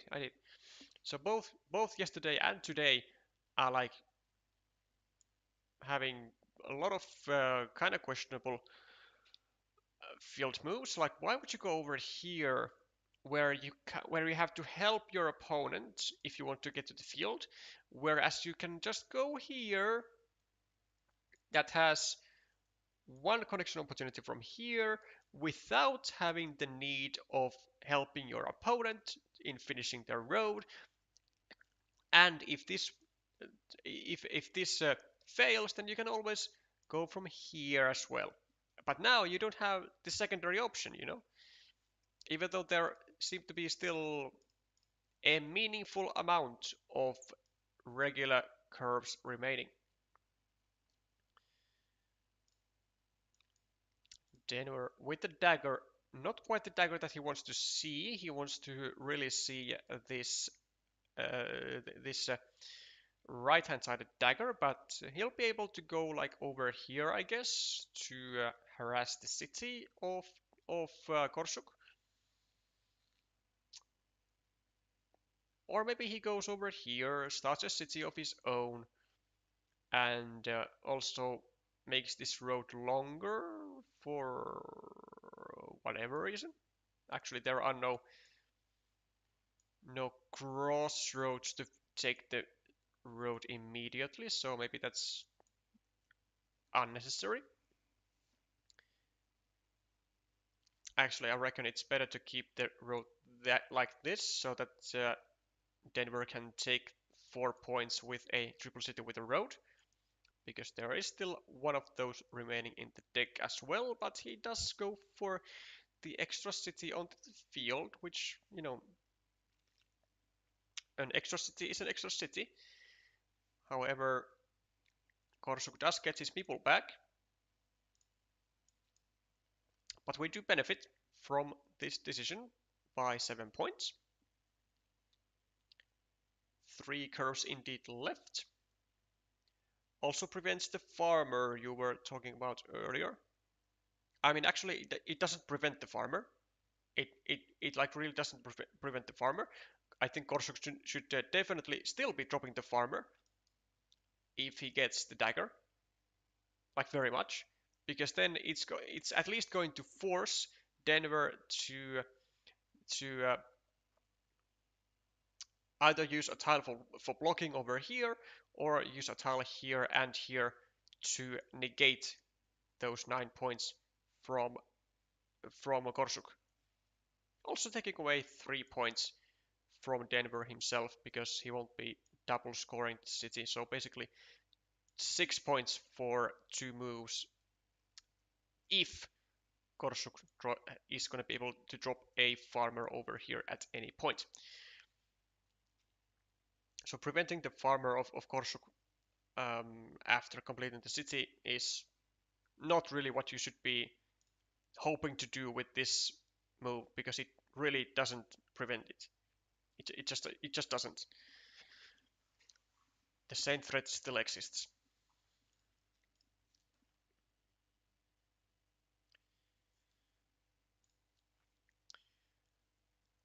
Korshuk not getting a dagger, however. Trying to find some sort of value for the curve. And I guess that he will have to attack the field though. But can he get any meeples back? 1, 2, 3, 4, 5, 6, 7. Oh, come on. Oh. Why is everyone, and I mean like everyone, neglecting this wonderful field connection opportunity over here on the left with 2 possible routes? Like, you can't really, in most cases, even dream about a better field connection opportunity. But like, there are no road monasteries.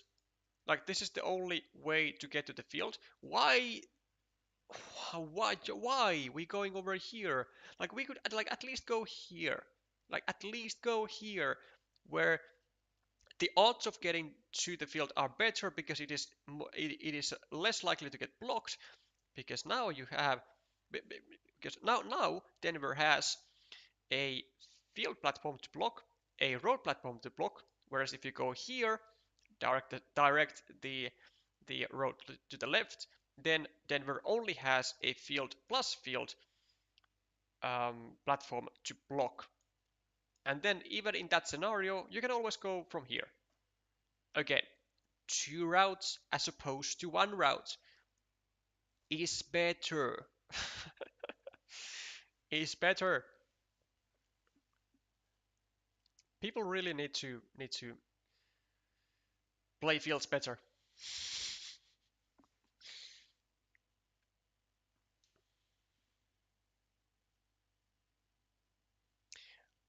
Doesn't prevent it, but Korshuk loses that field very easily. That's true, but still, I will stick by my word. I think Korshuk should be meepling that field upon finishing the city, if he would have a meeple in hand,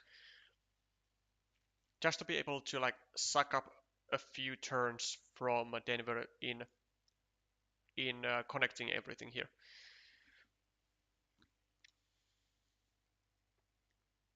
Doesn't look like Denver is all that interested in using tiles for blocking here though. Probably wasn't able to get a full block going with this city crossroad, and if he wasn't able to get a full block going on with that, is he gonna be able to do it with this? There are no monasteries. There are, well, no vanillas either actually, but I guess there was a chance that if we go over here and block this square, then maybe Korshuk finds a double tile and goes over here with a curve and another curve, something like that. Denver finds himself the dagger and is going to connect to the field.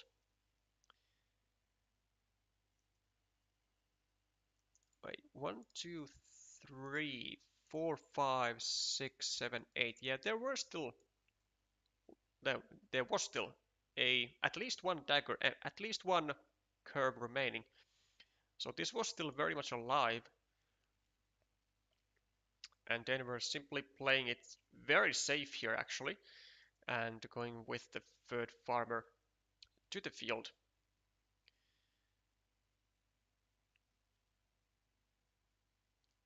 It also looks like this was a very painful block with, at the time, very few tiles going into this square anyway.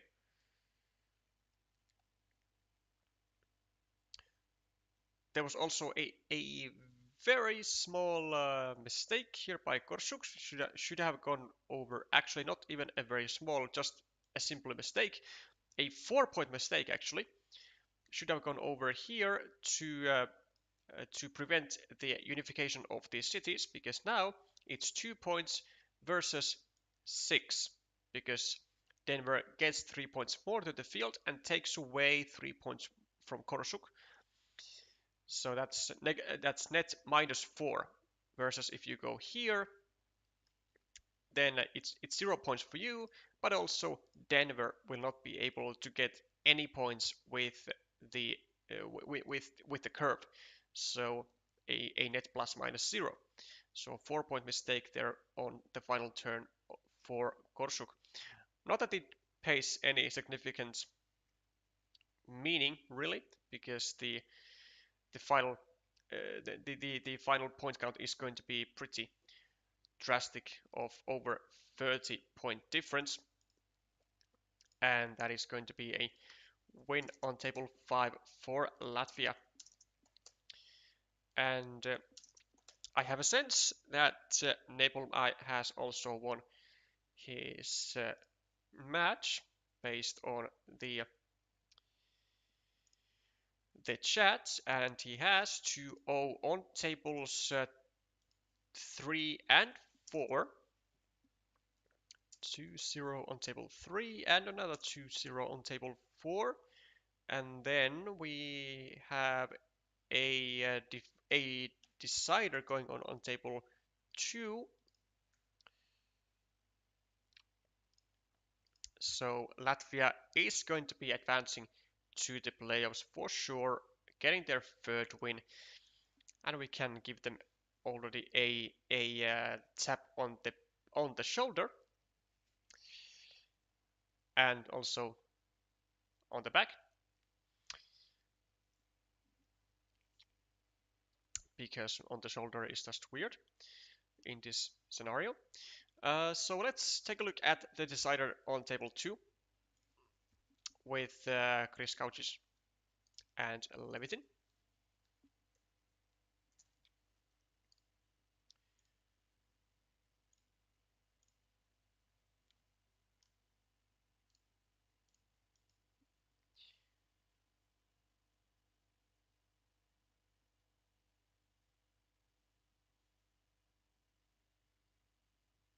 Did he need to connect? Yes. Yes, he did. Because it could be that if he doesn't connect, then Korshuk could have drawn the one remaining curve, and then unify his second meeple to the main field, and then it would have been impossible for Denver to get his 3rd meeple to the field. So it would have been quite a massive mistake had he not meepled the field. I mean, there was a scenario maybe, where he could have maybe limited the connection of Korshuk to the Dorito, but that was, I mean, that just would have been, you know, more fancy than it was necessary. It's a pretty complicated reason to say as to why it would be a good move, but I think it would be. Okay, let's see what happens here. 2-point lead for Levitin. A 3-point has a 9-point field, so +12 +7 +11 +7 +12 +8 +7. And we have this city over here, which looks to be quite a important one. Also, is the reason why Levitin drops an expecting farmer, in the lack of a better word. anticipating this city to get completed and make this field worth 9 points.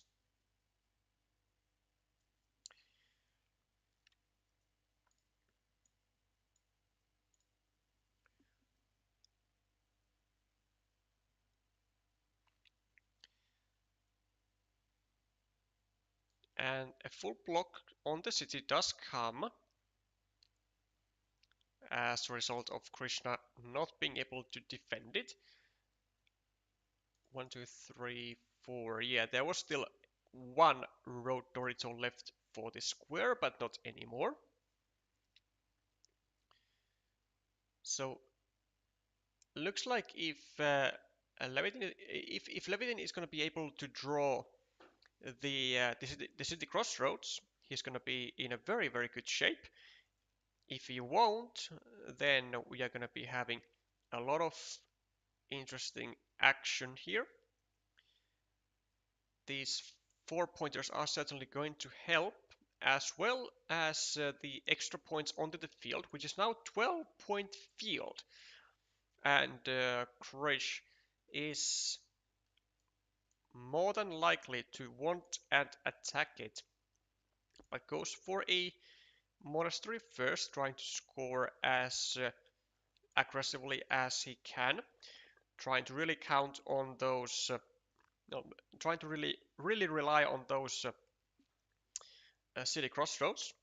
But now his situation is really bad in the sense that he needs a city plus road tile in every possible location. Here, here, here, here, here. Kinda even here. And he has no meeples in hand. Wowzer. Wait. That's 1, 2, 3, 4, 5, 6. Where's the 7? Oh, yeah. Of course. This. And Levitin getting one of the key tiles, it seems. A dagger, which could have been used for Krish to get a meeple back from here or from here. And it's looking, at the moment, really good for Levitin for sure. Actually, very resourceful move by Krish. So, looking to create a 4-point road here in case he gets, first of all, the first city crossroad on the city here, gets a meeple back, and then the other city crossroad and gets a meeple and gets the extra 4 points from this one. Now, a bit of a miss, I think, for Levitin of not dropping a farmer here. Krish is gonna get such a nasty move. Actually, he has, I mean, Krish has a lot of stuff to choose from. Holy. Meeple back, going over here. I mean, this is garbage. But a meeple back, going over here, taking a road, going over here, taking a 12-point field. Oh boy. Oh, Chris has a lot of stuff to think about. Yeah, what is the priority here? We are on equal points. +7, +8, +9, +3. This is equal. +4, 5, 6, 7, 8, 9, 10, 14, 8, 4, and 4. We are -4 at the moment as Krish. -4. We can take a 12-point field. I mean, 12 points is a lot, man. 12 points is a lot. And he goes for the 12-point field. So now he's, what, +8? +4? But can he keep the lead? Are there tiles to here, or here, or here? I mean, there are no road Doritos. And there's actually still the other city crossroad. So that's a thing. What else is there? +4. Levitin with a monastery. Meeple it. Nice. Would have actually just loved the monastery over here. Oh, I would have so loved the monastery there. because now Levitin is losing 2 points on the straight road because he can't take 2 points on the monasteries. This is why it's important to note that a 6-point monastery is not better necessarily than a 5-point monastery, which also gives 1 point to your previous monastery. So like both of these moves are worth 6 points, but they have a totally different scoring potential later on. So now you can see, had we gone over here, would have been same points as here, 5 plus 1 versus 6, but with this tile we are losing out on 2 points from the monasteries because we can not really do anything. 12-point field for Krish. And Levitin, is this counted? It is not. It's gonna be, oh, it's gonna be a 1-point win for Levitin. It's gonna be a 1-point win. Oh, wow, a lot of 1-point wins today. A lot. Quite an upset on table 2 indeed. Levitin rated over 200 points less than the MSO champion and a World Championship participant of multiple times. We also have not given the match points for Latvia for some reason. So let's do that. And now the scores are looking more correct. We also, wait. Ivaks has made things spicy on table 1 with taking a game from Alexei, and we are now seeing a decider also on table 1 to end of the day. Fantastic. Dare I say fabulous.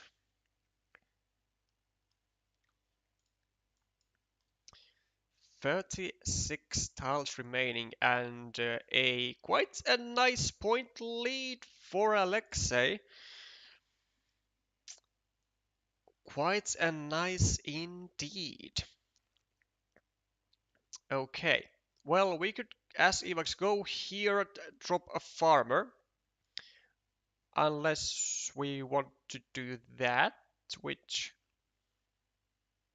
Oh, wait a second. This road is entirely blocked. All 4 starting tiles are gone. It's sucking up 2 meeples of Alexei. Ooh, that's really bad. That's really bad. Okay, now we go here. Surely. Yep. And we can also, because of the starting tiles are gone, we can also block this city entirely as Ivaks. And it for sure is something that he is thinking about. So if he gets, like, I don't know, triple cities or something, like less useful, less useful tiles, like this one. This one is actually great to go here with. So we go here, right? And we don't meeple it, of course, but we just wait to get we just wait to get a city tile with field. We go here and we block this guy as well, which would have perfectly been executed had we just gone there, you know. Instead, Alexei getting the penultimate cow. There are actually no field Doritos to fit into the square, but there are dividers, and the divider is exactly what Ivaks gets. Oh boy, this is massive points for Ivaks. A massive tile. Alexei finally gets a meeple back. Now, as Ivaks, we can still do, oh my god, this is such a wet board, man. 9-point field here, 9-point field here, 6-point field here, blocking over here, 3 points over here. Oh, this is an incredibly wet board, man.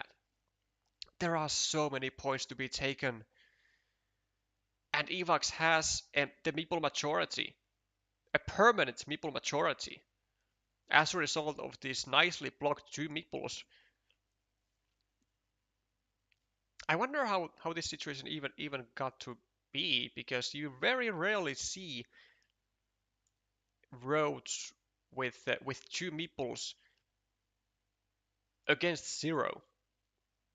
It like kind of has to be like a starting tile. Alexei has claimed the road early on. Then Ivaks going over here. Alexei attacking with the second one, getting this, going with here because he loves 1 point road, for fuck's sake. And then he has gotten himself extremely screwed over. And yeah, that's the end of that. Now we go for the field, right? Yeah, we gotta use these meeples for something. And a 9-point field, what's better? Oh man, this is so great. This is so great to look at. I mean, because this is very interesting to see how Alexei is going to weasel himself out of this one.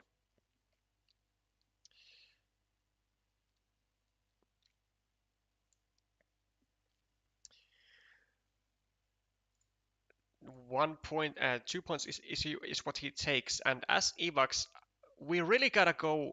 I mean, we could take even more fields though, but like also going over here and really finally trying to block this guy, which has been standing there for ages now.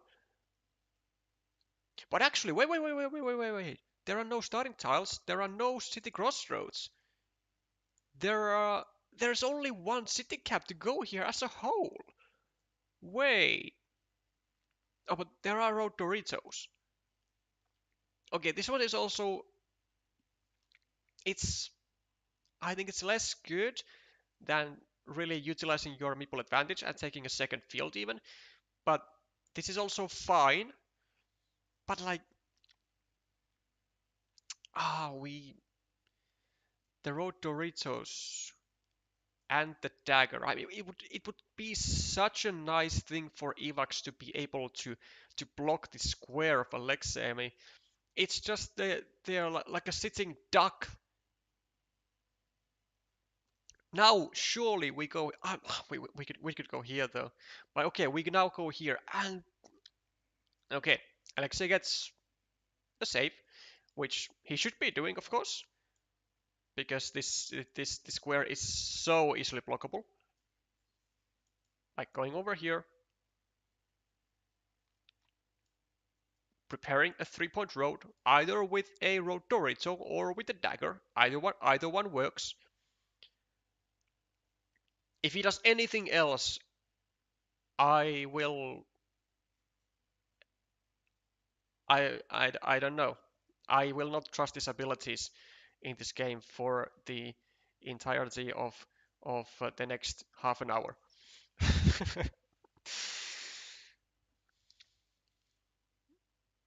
Or maybe he's thinking like, are there enough blocking? Oh, whoa, oh, what the? Whoa, and it gets blocked immediately. What was he thinking? What is he thinking? Is he so amazingly far behind that he really thinks that these 2 points are more worth than going over here and creating a 3-point road with a lot of tiles still on that square? And like this, and he wouldn't even be taking a single tile away from himself. Not a single one, because there there were no other tiles but a dagger and the road Doritos to fit here, except for this. But this one he would also be using over here to get more meeples and to be able to fight for the fields. This is I don't understand this move at all. I think it's a massive slip from Alexei. Like sacking that one meeple for nothing. For 2 points, for mere 2 points. When the reward was like already there waiting anyways for 3 points. Yeah, it's unbelievable decision. No.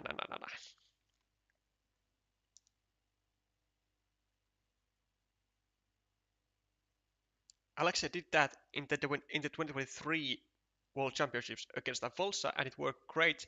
He got a 6-point city with the starting tile. Yeah, but this is different because there are no other tiles to fit into the square, or were no other tiles to fit into the square other than a city road plus road.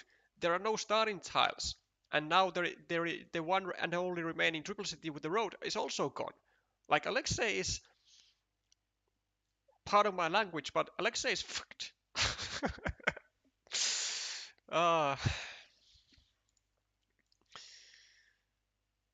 I mean, he is still +9 on the scoreboard, so is there any way that he might be in the lead? +9, +12. This is equal. +14, 17, 21 equal 9-point field. So 12, 10, 5, 3. I mean, he's +3 for a meeple, which even further actually spirals my question as to what on earth was this, because he could be getting a second meeple back, and that would be huge.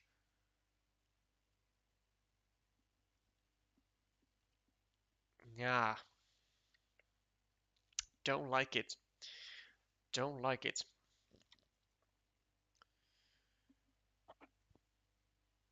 But he's doing his best.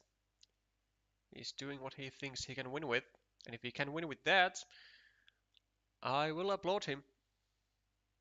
But so far it is looking really bad. Oh, I was talking about the self-invaded road. Oh, okay, I gotcha. Gotcha, yes. So talking about this and trying to get the extra points for the starting tile. Sure.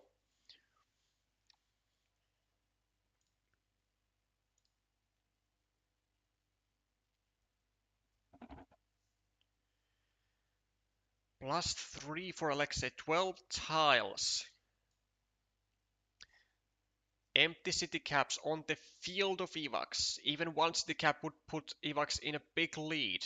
And he gets one of the worst tiles for Alexei. Gets another meeple back. Gets his road finished.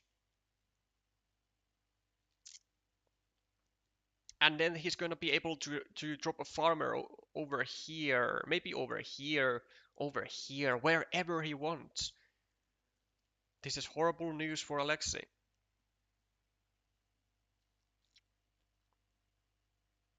He got 4 points for that 2 for the road, and Ivaks didn't take 2 for road, so it's not that bad. All right. Ah, wait. I was for a moment I thought so that it was because he blocked all the 2-point spots for the road for the triple city with the road, but there was also this one, but it was just a 2-point sack for Ivaks. Yeah, but okay. I mean, 4 points, but still, I that 4 points, 2 points in this scenario. I think it was gonna be like whatever, wasn't going to like drastically change the situation. I think it was still not a good call. Now the 9-point field for Ivaks, and still, as a result of the crossroad, gets to keep his meeple advantage. Alexei seems to have been going here with the monastery with a idea of finishing the city and then being able to drop a 9-point farmer himself. Um, so there must be like vanillas remaining. I'm pretty sure. 3, 4. There is one vanilla. And there is also a troop divider.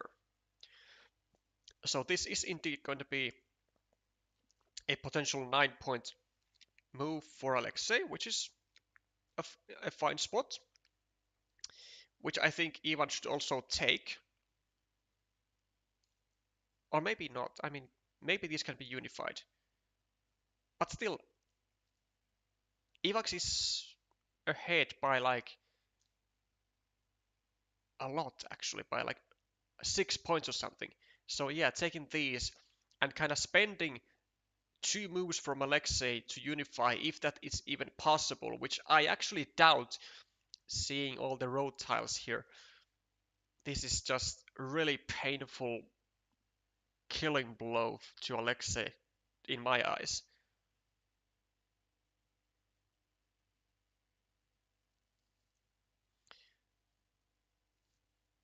Also, welcome Ezus in the chat. Also, congratulations on your Latvian national championship title. Back-to-back years in the World Championships, eh? Okay, last year you were there as... No, wait, where? Yeah, I'm pretty sure you were... No, no, no, no, no. Never mind. What are you there fucking playing? Now I'm debating whether you were there playing or not, and I'm so ashamed to say, but I'm not sure if you were there playing.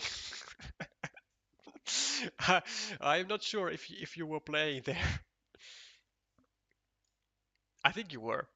Like if you like one spot from the MSO, one for... No, I don't think you were. I don't think you were. One spot from the MSO and one from the nationals. That was Krish and wait, and you. Fuck's sake.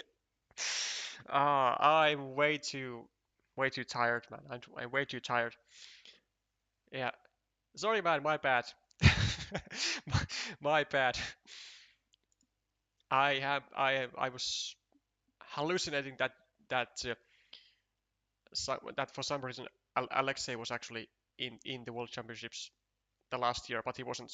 I'm just sorry, Etsus. Sorry. You were a casualty, a casualty of my memory. Okay, 6 point field for Ivaks.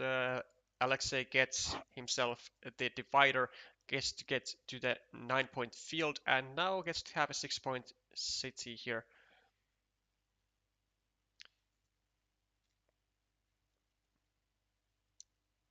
Explain this move by Alexei. I mean, I mean this. I mean, this move is simply just to be able to get to divider and to be able to get a meeple back and get to have this 9 point field, because at this stage Alexei really needed to get the most optimal tile runouts and maximize his points, and getting to 9 point field is, pretty big. Okay, Ivaks. Now again, can we get more points on our final turn than we can get on this turn? And I'm pretty sure we can't. Never mind. We can, because we can take 7 points here and then keep our meeple in our hand.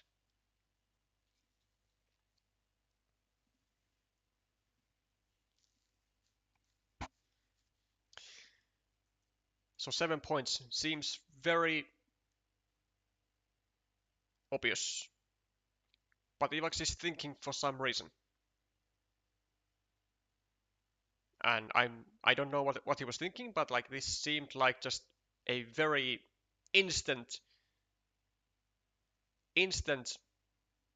square to go to.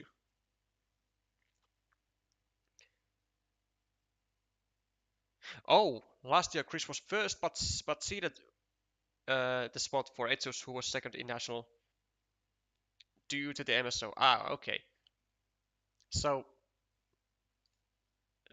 kind of sounds like Chris was there in the nationals just to flex, Yeah, yeah, I got the MSO, but I can beat you all here too.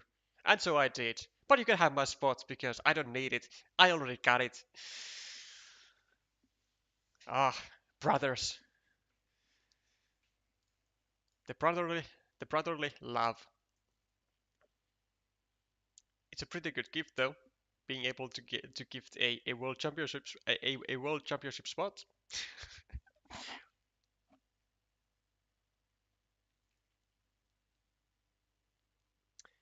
Yes, using a meeple to get a meeple back. That is correct because otherwise we can't make use of this meeple and get to the 9 point field because we have to do both. If we get this meeple back first, we have like no chance of getting to the 9 point field. So this is the way to maximize points because like imagine that we take this meeple back first, then how on earth are we gonna get to the 9 point field? Like just how? Because we just can't. Okay, maybe with like a road Dorito afterwards, but what's the point? Because we are hoping for the most precise or the best tile runouts anyways. So like you know what's the point? Uh, I mean for Alexa's defense, I have to say losing by only 9 points from a position that was looking absolutely horrendous. Losing by only 9 points is pretty well actually. It's a pretty damn well um, kind of salvaged position, if you can call a loss as a salvaged position. But I think it's like kind of a miracle that he didn't lose by that he didn't lose by more. But yeah, super upsets actually on tables 1 and 2, because both Alexei and Krish are really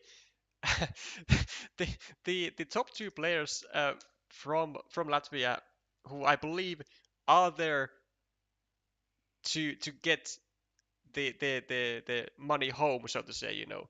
But I think both times when I have streamed now Latvia's games this season, and both of them have been in, then both of them have lost. So maybe there's a correlation. Maybe I should not stream your your well group stage games in the future, um, or playoff games either. Or maybe if Latvia and Finland collide, then I will for sure stream that, and I will you know head out from the lineup myself so that we can guarantee 2 points immediately.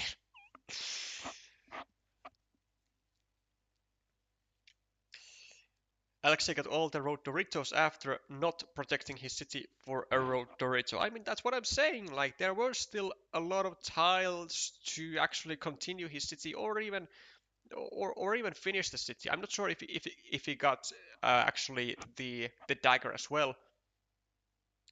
He did not. He did not get the dagger, but he got the road Doritos. So like,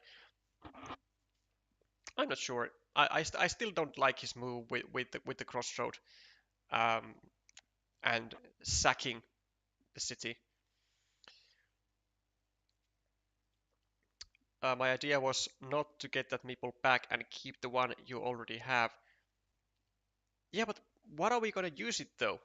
What are we using it on? Because the biggest features on the board are the fields. So many 9 point fields. Like and we only have one meeple.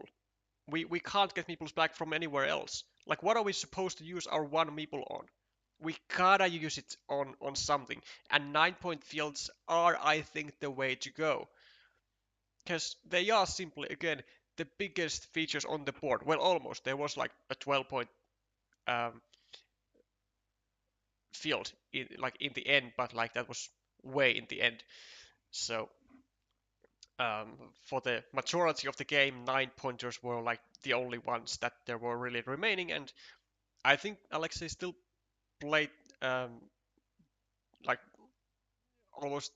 almost as well as he could have in his position of trying to like really force um, the value from having only one meeple in hand.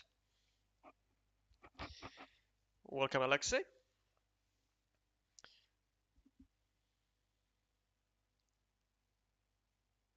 The play enabled the city for the play enabled him the city for 6 points. I think you're talking about the field. The field was 6 points if the opponent doesn't finish the ruin. Uh, sure, but you gotta take into account that it's not only Alexei who can get the tube divider or the vanilla. It's also Ivaks who might as well get either one of those and just expand the field to 9 points and still create the 6 point field on the other side, whilst again having the meeple advantage. So it was really a tough position for Alexei for sure. Like it was kind of I want to say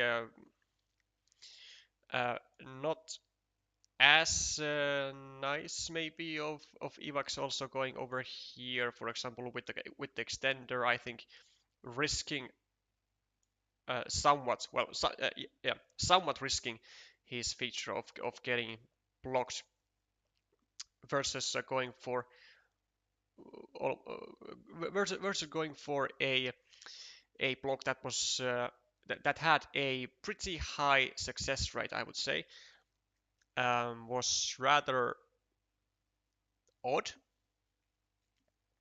but it did end up working, so I guess who am I to say?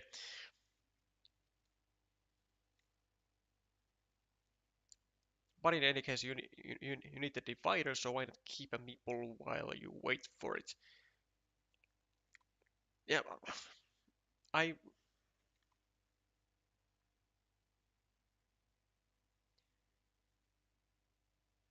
so either you keep the meeple and hope the opponent doesn't get the divider, or you drop a farmer waiting to get the divider, which makes the field bigger and worth fighting for. In any case, you want the divider. Yeah, yes we do. Yes, we do want the divider. Uh, I don't really think we are thinking on the same level with Elias. Like, I mean, maybe the same level is like bit wrongfully said, but like I don't think we have the same idea here. I think keeping the meeple would have given a higher expected score. Yeah, but like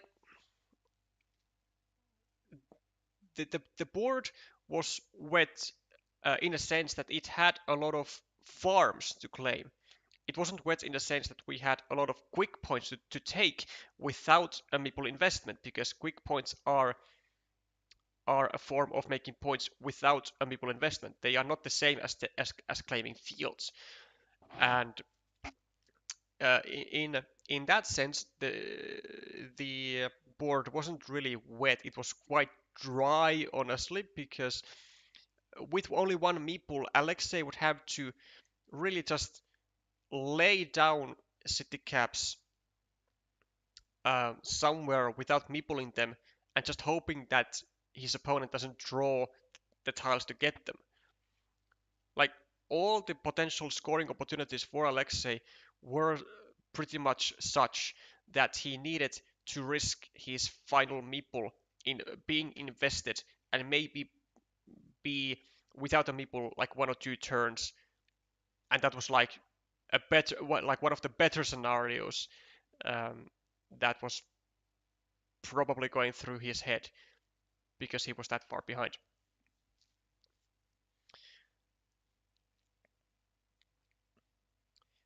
I think Elias is missing the point that the game would be lost 100% without that play. But with that play, it's still lost probably in 99%.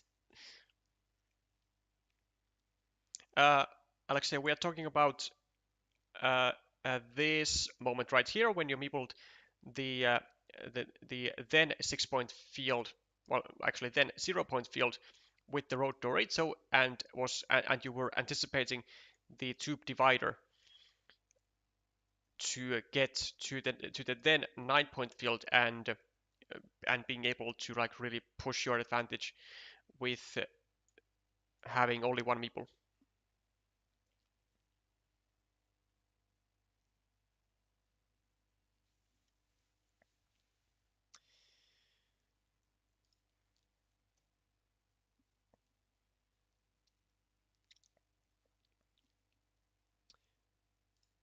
Yeah, well, I think we have now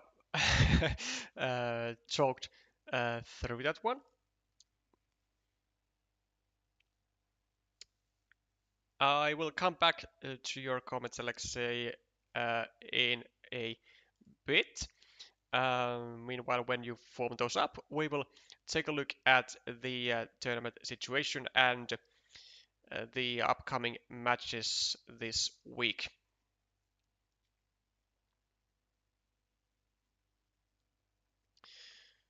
So, of course, Croatia 4 out of 4, and for sure going into the playoffs from the number 1 spot. Then Latvia also, congratulations Latvia for your third win, coming in a very tight spot, and they will be qualifying to the playoffs from the second spot. Taiwan will be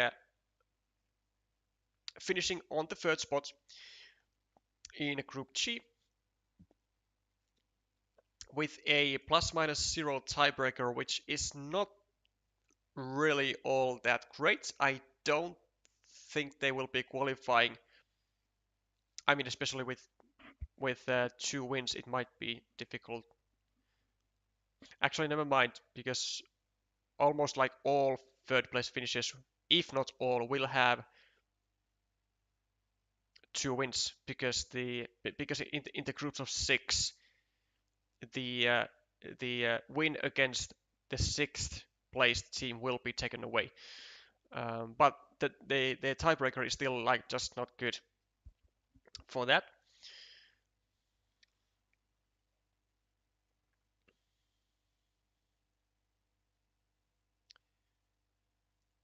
Missed a rose-shaped city on the left as another win condition.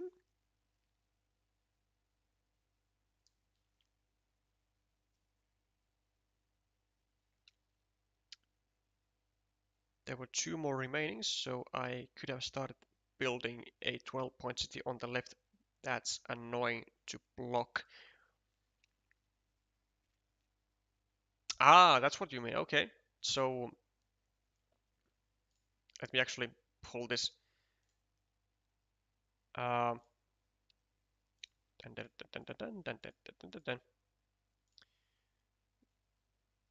me actually open the game up for one more time for y'all to hopefully envision the same as me. So let's go for 120, I think.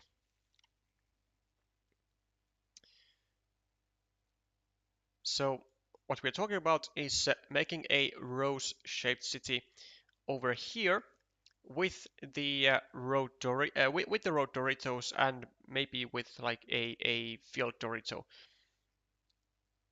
to to somewhere over here.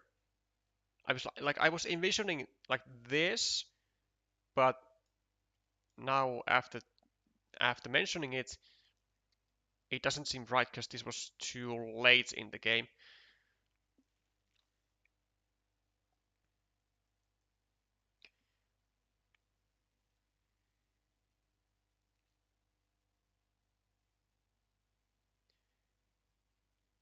Okay, now we're getting to the juicy parts though. What was the reasoning for taking 2 points with a crossroad instead of protecting the city, which can be fully blocked by 1 tile? So this move, which I heavily criticized.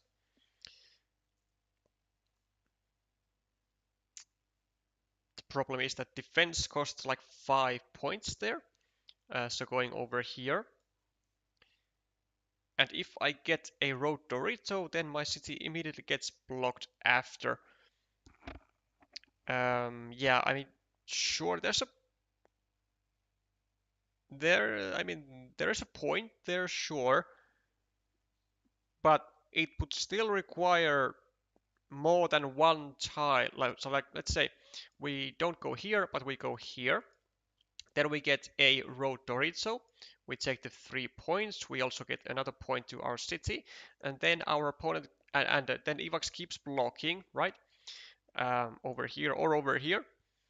And but then it will take more than one tile, to get the entire block going, right? And at least it will suck up more tiles from Ivaks, and in the process we also get uh, the 3 points for the road, and we get at least a chance to build the city up further.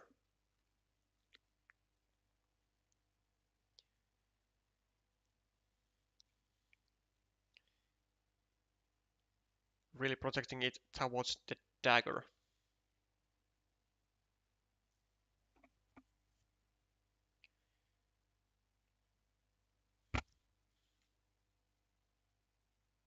Yeah, but it wasn't gonna get blocked straight away, even with a dagger coming from this side, right? Because then we could be going over here with a city cap and then another road Dorito. Like,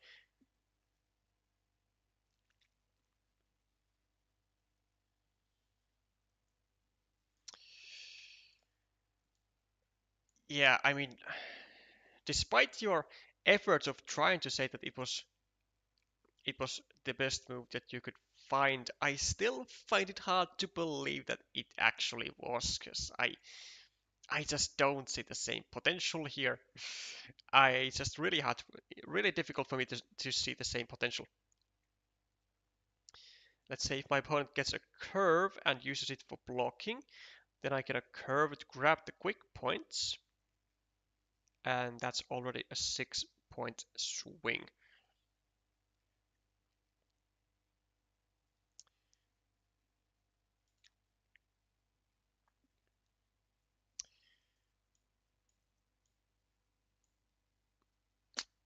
So talking about these 3 quick points lying around, eh?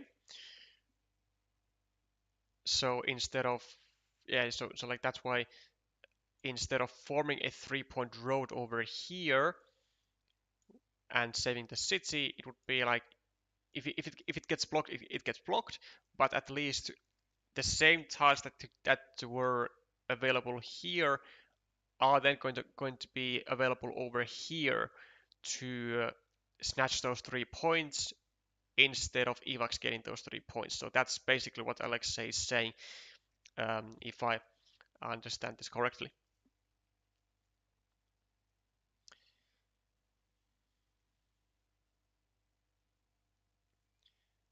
At the same time, there was also the horse tile to get 2 meeples per side in case of emergency. Exactly, so this is what I was talking about. So all the tiles except for the horse that were available on this square, like Alexei wasn't really going to be using anything other than a city plus road tile, and then this horse was gonna go over here, and it was really going to it was going there to help in his dire meeple situation.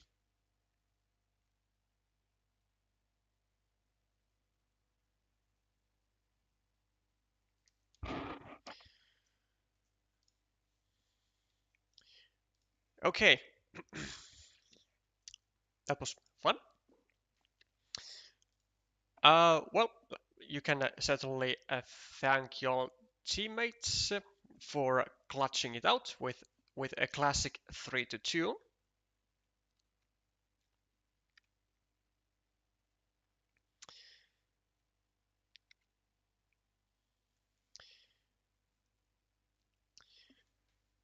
And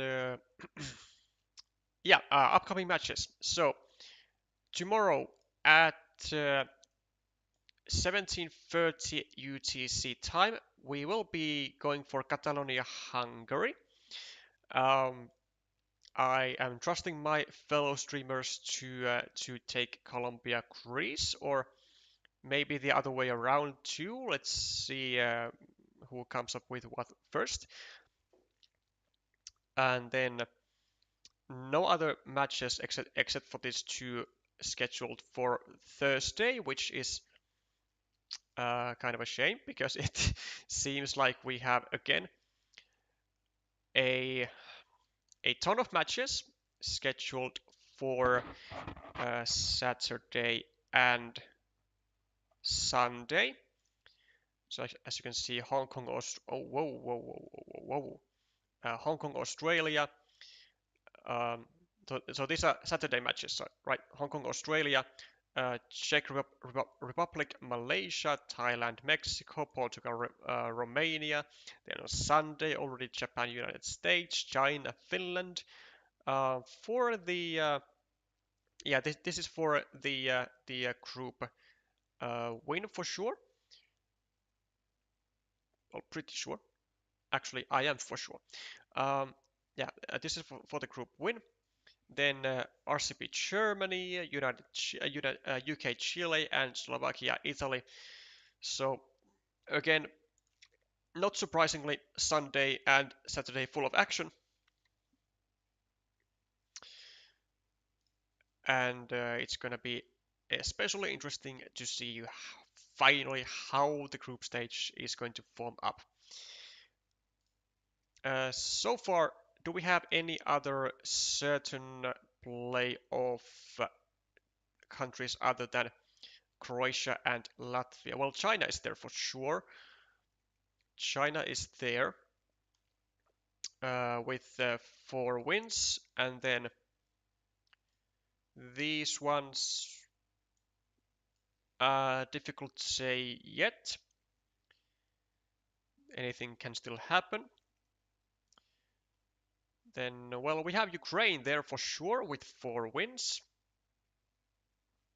and with tiebreakers such that it is impossible for them to drop below second spot, and that is very marginal chance for them to drop to a second spot. That's only if Thailand wins 5-0 and is it even with? I mean, yeah, it's like if Thailand wins like 5-0 and almost like without losing a single game. So there's that. Then we have so much action going on in Group D with the two final matches, one between UK and Chile. I believe it was UK Chile. UK Chile and Greece Colombia. Uh, yeah, they are going to both crown a playoff spot for the winners, and then for the losers, it's gonna get pretty tight probably without good tiebreakers. Greece at the moment with +3, and actually good tiebreakers all over in Group D. So might very well be that one of the the best third place finishes comes from Group D. Don't quote me on that, but looks to be. Then either Japan or the US will for sure. Never mind. They will both qualify for sure because all the rest of the teams in the Group E are with 1 or 0 wins. So Japan and US will qualify, and very difficult to believe that Czech Republic or the Netherlands could come to the playoffs from a third spot, maybe with a 5-0 win, but yeah, marginal chances. And Group F is gonna be also kind of full of action with Argentina, France, Brazil all with 2 wins. Spain unfortunately out of the competition. Vietnam can still cause some pain for whoever their final opponent is. And I think that's France. And that's about it. So not so far, not too many certain playoff spot teams. Croatia, Latvia, Japan, United States, Ukraine, and China. That's pretty much the board overall at the moment. But tomorrow will be